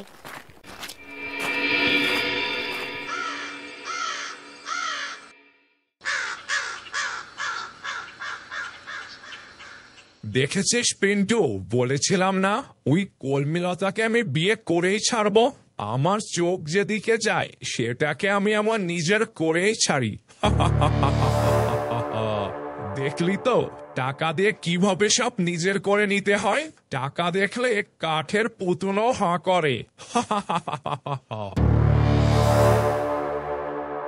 মহাজনের এসব কাণ্ড কারখানা ও সব কথাবার্তা সূর্য লুকিয়ে লুকিয়ে শুনতে থাকে। মহাজন সাহেব, এত টাকা খরচ করে তাকে বিয়ে করে আপনার লাভ কি? আর গিন্নিমা যদি এসব জানতে পারে তবে কি হবে একবার ভেবে দেখেছেন? আরে গর্ধব পিন্টু, তোদের গিন্নিমা কিছুই জানবে না রে। আমি যাতে আমার ইচ্ছে মতো যা খুশি তাই করে বেড়াতে পারি, এজন্যই তো তোদের গিন্নিমাকে কুসুমপুরে তার বাপের বাড়িতে রেখে এসেছে রে। এখন আর তাকে আমার মনে ধরে না। কি করব বল? কিন্তু আমার শ্বশুর বাড়ির লোকেরা খুব টাকাওয়ালা, তাই ওদের সাথে আমি লাগতে যাই না। তাই তোর গিন্নিমাকে ছাড়তেও পারছে না, তাই ওভাবে রেখে দিয়েছি আর কি। তবে তাতে কি, এই গ্রামের সবাই জানে সে এক কঠিন রোগে মারা গেছে অনেক আগেই। আচ্ছা, তাহলে এই ব্যাপার। শয়তান মহাজন, তোর পেটে পেটে এত শয়তানি! জীবিত স্ত্রীকে মৃত সাজে এভাবে লোক ঠকে বিয়ে করে হচ্ছে। দাঁড়া, এবার তোর ব্যবস্থা আমি করব। মহাজন সাহেব, আপনার শয়তানি বুদ্ধির তো কোনো জবাব নেই। মহাজন সাহেব, তাহলে এই খুশিতে এবার কিন্তু আমাকে এই মাসে বেতনটা দ্বিগুণ করে দিতে হবে। এটা আমার আবদার আপনার কাছে। আপনি নতুন বিয়ে করছেন বলে কথা। আরে হ্যাঁ রে হ্যাঁ, তার বলতে এই বিয়ে বাবদ তো আমার এমনিতেই কত টাকা খরচ হয়ে যাচ্ছে। আর তুই হলি আমার সবচেয়ে কাছের চেলা, তোকে দেব না? যা দেব, এ নিয়ে তোকে তো ভাবতে হবে না। কারণ আমি কলমিলতাকে তোর এমনি এমনি বিয়ে করছি না রে। ওর পেছনে আমি যত টাকা খরচ করব তার থেকে দ্বিগুণ আমি উসুল করে নেব। কারণ ও তো আর 5টা মেয়ের মতো সাধারণ কোনো মেয়ে নয় রে। শুনেছি ও নাকি আগে কোনো জাদুকরী গাছকন্যা ছিল, গাছ থেকে মানুষ রূপ ধারণ করেছে। তাহলে ঠিক ওই একইভাবে জাদুতে আমাকে অনেক টাকা পয়সা ধন দৌলত এনে দেবে। আরে আমি কি আর এমনি এমনি এত টাকা নষ্ট করছে ওর পেছনে? মহাজন সাহেব, এই খুশিতে তাহলে এক গ্লাস হয়ে যাক, কি বলেন? আপনি তো যে কোনো আনন্দের দিনে এসব ছাইপাশ খেয়ে ফুর্তি করতে পছন্দ করেন। আরে হ্যাঁ রে, দে এখনো বসে আছিস কেন রে? সাথে গান বাজা, আনন্দের গান বাজা। আজ গানের তালে তালে নাচবো আর ফুর্তি করবো তুই আর আমি। ও, তাহলে তুই এত বড় লম্প, তা আমি আগে ভাবতে পারিনি। তুই কলমিলতার থেকে টাকা নেওয়ার ধান্দা করছিস, লোভী শয়তান মহাজন। তাহলে এই তোর আসল উদ্দেশ্য কলমিলতাকে বিয়ে করার? এছাড়া আর কি কি অপকর্মের সাথে তুই জড়িত, আমাকে তা খুঁজে বের করতে হবে। যাই, আমাকে এখনই মহাজনের বউকে খুঁজে বের করতে হবে। তাহলে হয়তো তার থেকে আরো অনেক কিছু জানা যাবে। এখনই আমাকে মহাজনের বউয়ের গ্রাম কুসুমপুরের উদ্দেশ্যে রওনা হতে হবে। এই বলে সূর্য সেখান থেকে চলে যায়। আর এদিকে মহাজন ও তার চেলা পিন্টু একসাথে আনন্দে ফুর্তি করতে থাকে।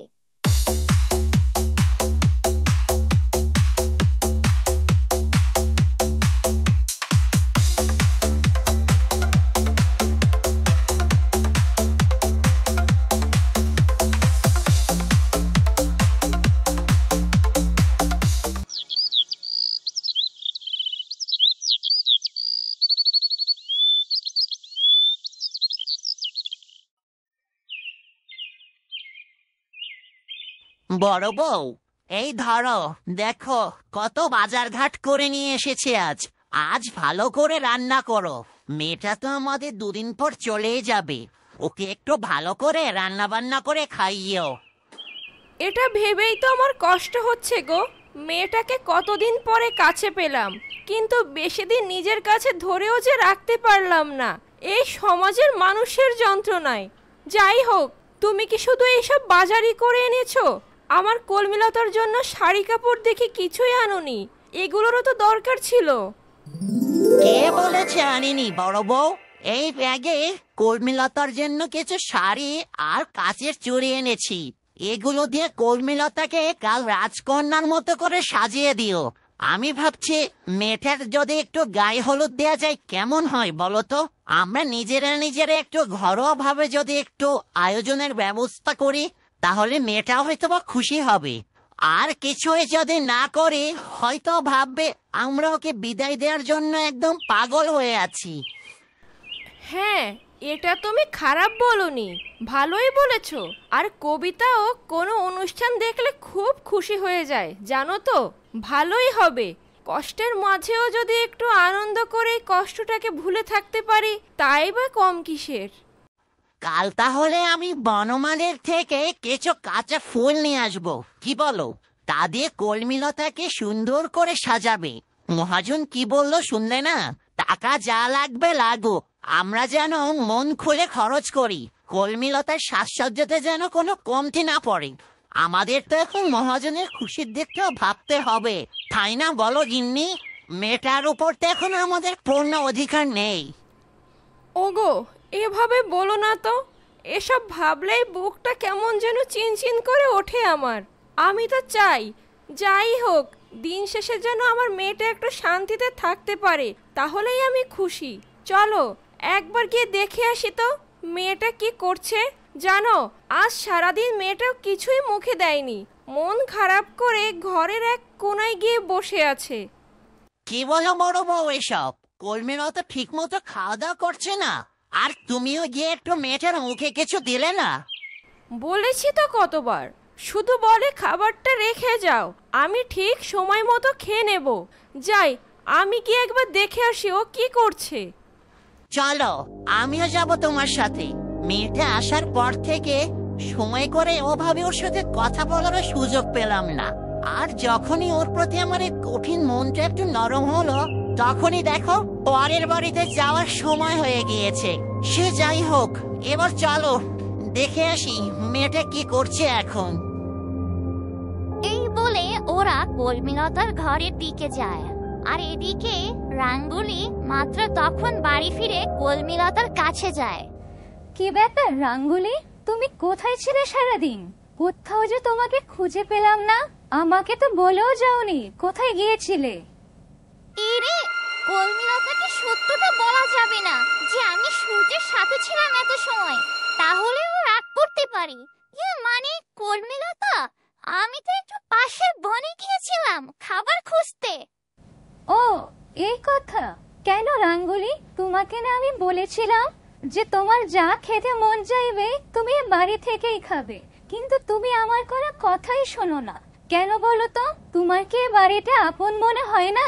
শুধু শুধু বনে জঙ্গলে গিয়ে এত কষ্ট করে খাবার খুঁজতে যাও কেন তুমি, বলো তো আমাকে। না মানে কলমিলতা, তুমি যা ভাবছো আসলে বিষয়টা তেমন নয়। আমি আসলে ঘরের খাবার খেতে অভ্যস্ত নই তো। তাছাড়া তুমি তো জানোই আমি তো একটা পাখি, আমার বনে জঙ্গলে ঘুরে ঘুরে খাবার খাওয়াটাই খুব ভালো লাগে। ও আচ্ছা, তাই বলো এই কথা তাহলে। সূর্য যে কলমিলতাকে বিয়েটা ভেঙে দেওয়ার চেষ্টা করছে, কলমিলতাকে জিজ্ঞেস করে দেখি তো এই বিয়েটা ভেঙে গেলে কলমিলতাকে খুশি হবে নাকি। বলছি কলমিলতা, যদি তোমার সাথে মহাজনের এই বিয়েটা ভেঙে যায় কোনো কারণে, তবে তুমি এতে কি খুশি হবে নাকি কিভাবে নেবে তুমি এই বিষয়টা? কেন রাঙ্গুলি, হঠাৎ তুমি এ কথা বলছো যে? কিছু হয়েছে নাকি? কেউ কি আমার এই বিয়ে ভেঙে দেওয়ার চেষ্টা করছে? বলো বলো আমাকে। না না, এমন কিছু নয় কলমিলতা, এমনি বললাম আর কি। কারণ ওই লোকটাকে যে তুমি পছন্দ করো না তা তো আমি জানি। তুমি তো শুধুমাত্র তোমার পরিবারের ভালোর কথা ভেবেই রাজি হয়েছো। আর লোকটা তোমার চেয়ে বয়সে অনেক বড়, যে একদমই স্বাভাবিক বিষয় নয়, তাই বলছিলাম আর কি। ও আচ্ছা, তাই বলো। না রাঙ্গুলি, আমি জানি না যদি এই বিয়েটা ভেঙে যায় তবে কি হবে, কারণ আমার এখন কোনো অনুভূতি কাজ করছে না। যা হচ্ছে আমি শুধু তাতে সায় দিয়ে যাচ্ছি। কি হচ্ছে না হচ্ছে এসব কিছুই ভাবার মতো মনের অবস্থা আমার নেই। আর আমার এত পছন্দ অপছন্দের কি আছে বলতো? আমি কে? আমার মতো এমন একটা মেয়েকে সমাজে তো মেনে নিতে পারছে না ভালোভাবে। আর আমি কি বা আশা করতে পারি বলো? আমার জীবনটাই যে স্বাভাবিক নয়, যা আমাকে 5টা মানুষের থেকে আলাদা করে রেখেছে। আমার আবার এত বাছা খোটা মানায় নাকি? কুলবিলতা, তোমার মনে কত কষ্ট লুকিয়ে আছে। আমি জানি না এই কষ্ট কতদিন তুমি মনের মাঝে চেপে রাখবে। কুলবিলতা, কত ভালো হতো তাই না বলো, যদি আজ এই বিয়েটা মহাজনের সাথে না হয়ে সূর্যের সাথে হতো। আমি শুরু থেকেই চাইতাম যে তোমরা দুজন এক হও। তোমার পাশে একমাত্র সূর্যকেই মানায়। তবে কি থেকে কি যে হতে চলেছে জানি না। রাঙ্গরি, তুমি আবার এখন সূর্যের কথা কেন তুলছো? যা হবার না তা ভেবে মিথ্যা স্বপ্ন দেখা বোকামি ছাড়ার কিছুই নয়। যেটা সত্য সেটা যত দ্রুত মেনে নেওয়া যায় ততই বরং ভালো। আর আমিও সেই চেষ্টাই করে যাচ্ছি। যেদিন আমি নিজের চোখে দেখেছি সূর্য কবিতাকে ওর মনের কথা জানাচ্ছে। কি বললে কুলবিলতা? সূর্য কবিতাকে তার মনের কথা জানাচ্ছে মানে? কি বলছে এসব? আমি তো কিছু বুঝতে পারছি না। দয়া করে একটু পরিষ্কার করে বলো। এই রে, আমি আবার মুখ ফসকে কি বলে ফেললাম এসব? এখন আমি কিভাবে রাঙ্গলির থেকে কথাটা ফিরিয়ে নেই? রাঙ্গলি তো এবার আমাকে সহজে ছাড়বে না। কুলবিলতা, কি হলো? চুপ করে থেকো না, আমাকে সব খুলে বলো বলছি। আমার উপর বিশ্বাস রাখতে পারো তুমি। আমি এই কথা কাউকে বলবো না। বলো না কি হয়েছে। আর তো পথ নেই লোকানোর। রাঙ্গলি সব শুনে ফেলেছে। তাহলে ওকে সব বলেই দে আসলে সত্যি কথা। হ্যাঁ রাঙ্গলি, তুমি যা শুনেছো তা একদমই ঠিক শুনেছো। সূর্য কবিতাকে পছন্দ করে, আর এটা আমি নিজের কানে শুনেছি। আর এটা শোনার পরে আমার পায়ের নিচ থেকে যেন মাটি সরে যাওয়ার উপক্রম হয়েছিল। আমি নিজের কানকে বিশ্বাস করতাম না জানো, যদি না তা আবার আমি নিজের চোখে দেখতাম। আর তখনই আমার এটা বুঝতে বাকি রইল না যে সূর্যকে নিয়ে আর আমার ভেবে কাজ নেই। আর এর পরক্ষণেই শুনলাম মহাজনের সাথে আমার বিয়ের আলোচনা হচ্ছে। তাই সব মিলিয়ে আমি রাজি হয়ে গেলাম। কুলবিলতা, তুমি এসব কি বলছো? এত কিছু হয়ে গেল, নিজে একা একা এই কষ্টগুলো মনের মাঝে লুকিয়ে রেখেছিলে এতদিন। আমাকে একটুখানি বুঝতেও দিলে না। কিন্তু কেন কুলবিলতা? তাহলে কি আমি তোমার বন্ধু হতে পারিনি? যদি তুমি আমার সাথে কথাগুলো বলতে তাহলে তো তোমার মনের কষ্টটা একটু হলেও কমতো। রাঙ্গলি, তুমি এখানে কি বা করতে পারতে বলো? সব সময় তো তোমাকে আমার দুঃখ দুর্দশার গল্প শুনিয়ে আসছি। আর কত, আমার যে আর ভালো লাগে না এসব কাউকে বলতে। বাদ দাও এসব কথা। তুমি আবার কেন সূর্যের কথা তুললে আমি তো জানি না। আমি ওই বিষয়টা জানার পর থেকে ইচ্ছা করে সূর্যের সাথে আমার দুর্ব্যবহার করতে শুরু করেছি। ওর থেকে দূরে সরে যাওয়ার জন্য যে এটা আমাকে করতেই হতো। কিন্তু কুলবিলতা, সূর্যের কথাবার্তা আচরণ দেখে আমার তো একদমই মনে হয় না যে ও কবিতাকে পছন্দ করে। তাহলে এটা কিভাবে সম্ভব?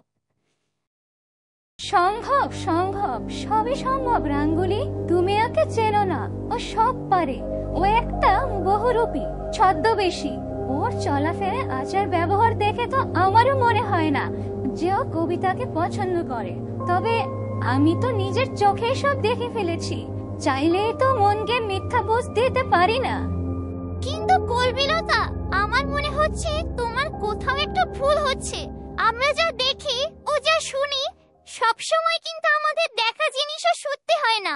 আমার মনে হয় এখানেও এমন কিছু ঘটেছে, কারণ আমি তো আজ সারাদিন সূর্যের সাথেই ছিলাম। কই এক মুহূর্তের জন্যও তো মনে হলো না যে সূর্য এমন কাজ করতে পারে। এরে কি বলে ফেললাম! ধুর, ভেবেছিলাম সূর্যের সাথে দেখা করার কথাটা লুকিয়ে যাব, শেষমেশ তো নিজের মুখেই বলে ফেলে ধরা পড়ে গেলাম। কি বললে তুমি রাঙ্গুলি? তার মানে এত সময় তুমি সূর্যের সাথে ছিলে? তাহলে আমাকে এর আগে মিথ্যা কেন বললে? এর কারণ কি? আর কেনই বা সারাদিন ওর কাছে পড়েছিলে তুমি? আজকাল দেখি যাদের আমি আপন ভাবি সবাই দেখি তারা আমার থেকে লুকিয়ে তাদের ইচ্ছা মতো যা খুশি তাই করে। আমাকে কিছুই জানানোর দরকারই মনে করে না কেউ। এরে কলমিলতা তো দেখছে আমার উপর একদম রেগে গিয়েছে। এখন আমি কি করে ওকে শান্ত করি? আসলে কলমিলতা, তোমার কষ্টর আমি সামনে থেকে দেখে নিতে পারছিলাম না। একা একা কি করব সেটা বুঝতে পারছিলাম না, তাই বিষয়টা সূর্যের সাথে আলোচনা করতে গিয়েছিলাম আর কি। যার কারণে আমি নিজেকে দূরে সরিয়ে নিতে চাইছি, তুমি আবার তার সাথে আমার দুঃখ নিয়ে আলোচনা করছো। আজব কাণ্ড কারখানা। আমার কারো করুণা বা সাহায্যের দরকার নেই, যা হচ্ছে তাই হতে দাও না।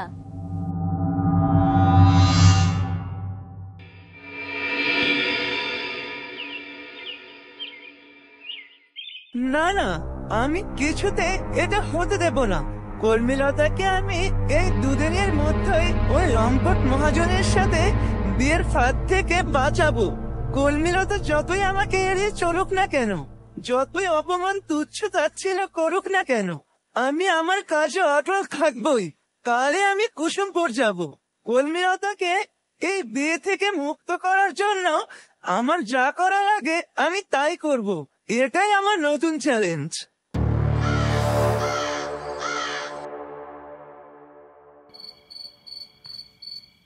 একে বাবা মা, তুমি এখানে? বাবা, তোমার হাতে এটা কি? কলমিলতা, দেখ না মা, তোর বাবা তোর বিয়ের জন্য কত কি কিনে এনেছে। খুলে দেখ তো একবার, তোর পছন্দ হয় কিনা। ওগো, তুমি ব্যাগটা খাটের উপরেই রাখো না। এত সবের কি দরকার বলো তো? তোমরা তো জানোই আমার এত সব জাঁকজমক সাজসজ্জা একদমই ভালো লাগে না। আমি এই বিয়েতে রাজি হয়েছি তোমাদের ভালো থাকার জন্য। শুধু শুধু অযথাই টাকাগুলো খরচ না করে এগুলো জমিয়ে রাখতে পারতে তো, নাকি? ওরে কলমিলতা রে, তোকে যত দেখছি ততই অবাক হচ্ছি। তবে একটা কথা, আমরা চাইলে তো আর আমাদের ইচ্ছা মতো করে যা খুশি তাই এখন করতে পারছি না। তোর উপরে এখন বড় হকদার যে মহাজন, সে গণ্যমান্য ব্যক্তি, সে চায় তোকে রাজরানীর মতো করে সাজাতে, কোনো কিছুতে যেন কমতে না থাকে। আমাদের সে কথা বলে গিয়েছে। তাই তোর ইচ্ছা না থাকলেও মহাজনের কথা রাখতে আমাদেরকে তো এসব করতেই হবে, বল। কলমিলতা মা, যদি আমার কোনো ব্যবহারেতেই কষ্ট পেয়ে থাকিস তবেই হতভাগী মাকে তুই ক্ষমা করে দিস। তোর জন্য তো কিছুই করতে পারলাম না, তাই তো দেখলি না বুড়ো লোকের সাথে তোকে বিয়ে দেওয়ার জন্য কেমন উঠে পড়ে লেগেছি আমরা। মা, খবরদার এসব কথা মুখেও আনবে না। আমি তো এই বিয়েতে নিজে থেকেই রাজি হয়েছি, নাকি? তোমাদের কারো কোনো দোষ নেই এখানে। বলো, এভাবে আর কথা বলবে না কখনো। ওগো, দেখো আমার মেয়েটার কথা শোনো একবার। কলমিলতা, তুই এমন করে কিভাবে পারিস রে মা? দেখবি তুই তোর এমন মহানুভবতার পুরস্কার একদিন ঠিকই পাবি। কলমিলতা মা, তোর মা বলল তুই নাকি ঠিক মতো খাওয়া দাওয়া করছিস না। এমন করলে তো তোর শরীর খারাপ করবে। পরে মহাজনের কাছে আমরা কি জবাব দেব বল? মা, তুমি আবার বাবাকে এসব কথা বলেও দিয়েছো? তুমি না সত্যি।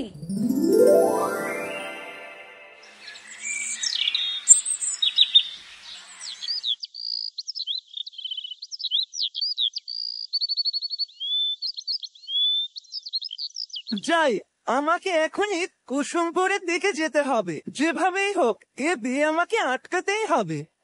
এই বলে সূর্য কুসুমপুরের উদ্দেশ্যে বেরিয়ে পড়ে।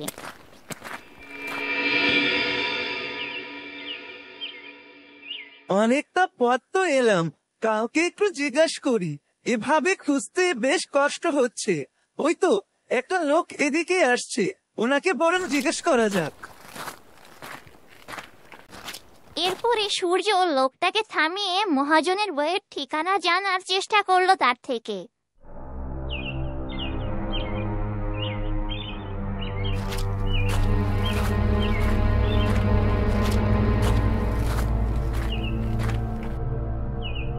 যাক, ভালোই হলো, লোকটার থেকে ঠিকানাটা জানতে পারলাম।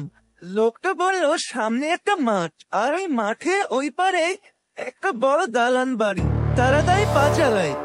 এই বলে সূর্য আবার পা চালাতে শুরু করে আর খানিক বাদেই পৌঁছে যায় সেই দালান বাড়ির কাছে।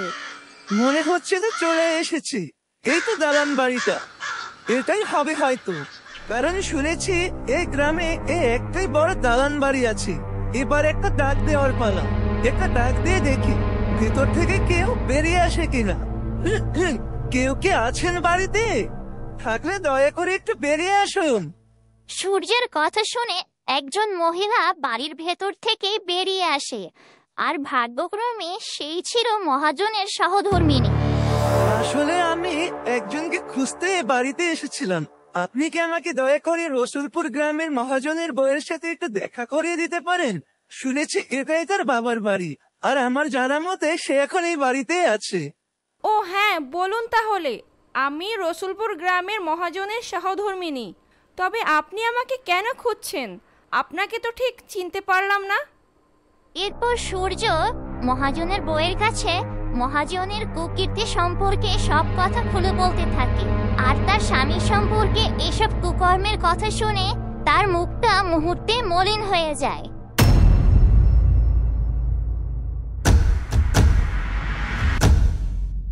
বন্ধুরা, সূর্য কি পারবে মহাজনের বউয়ের থেকে কোনোভাবে উপকৃত হতে? কি হতে চলেছে আগামী পর্বে? কর্মীলতার বিয়ে আসলে কার সাথে হতে চলেছে তা দেখতে হলে চোখ রাখো গল্পঝুলিতে।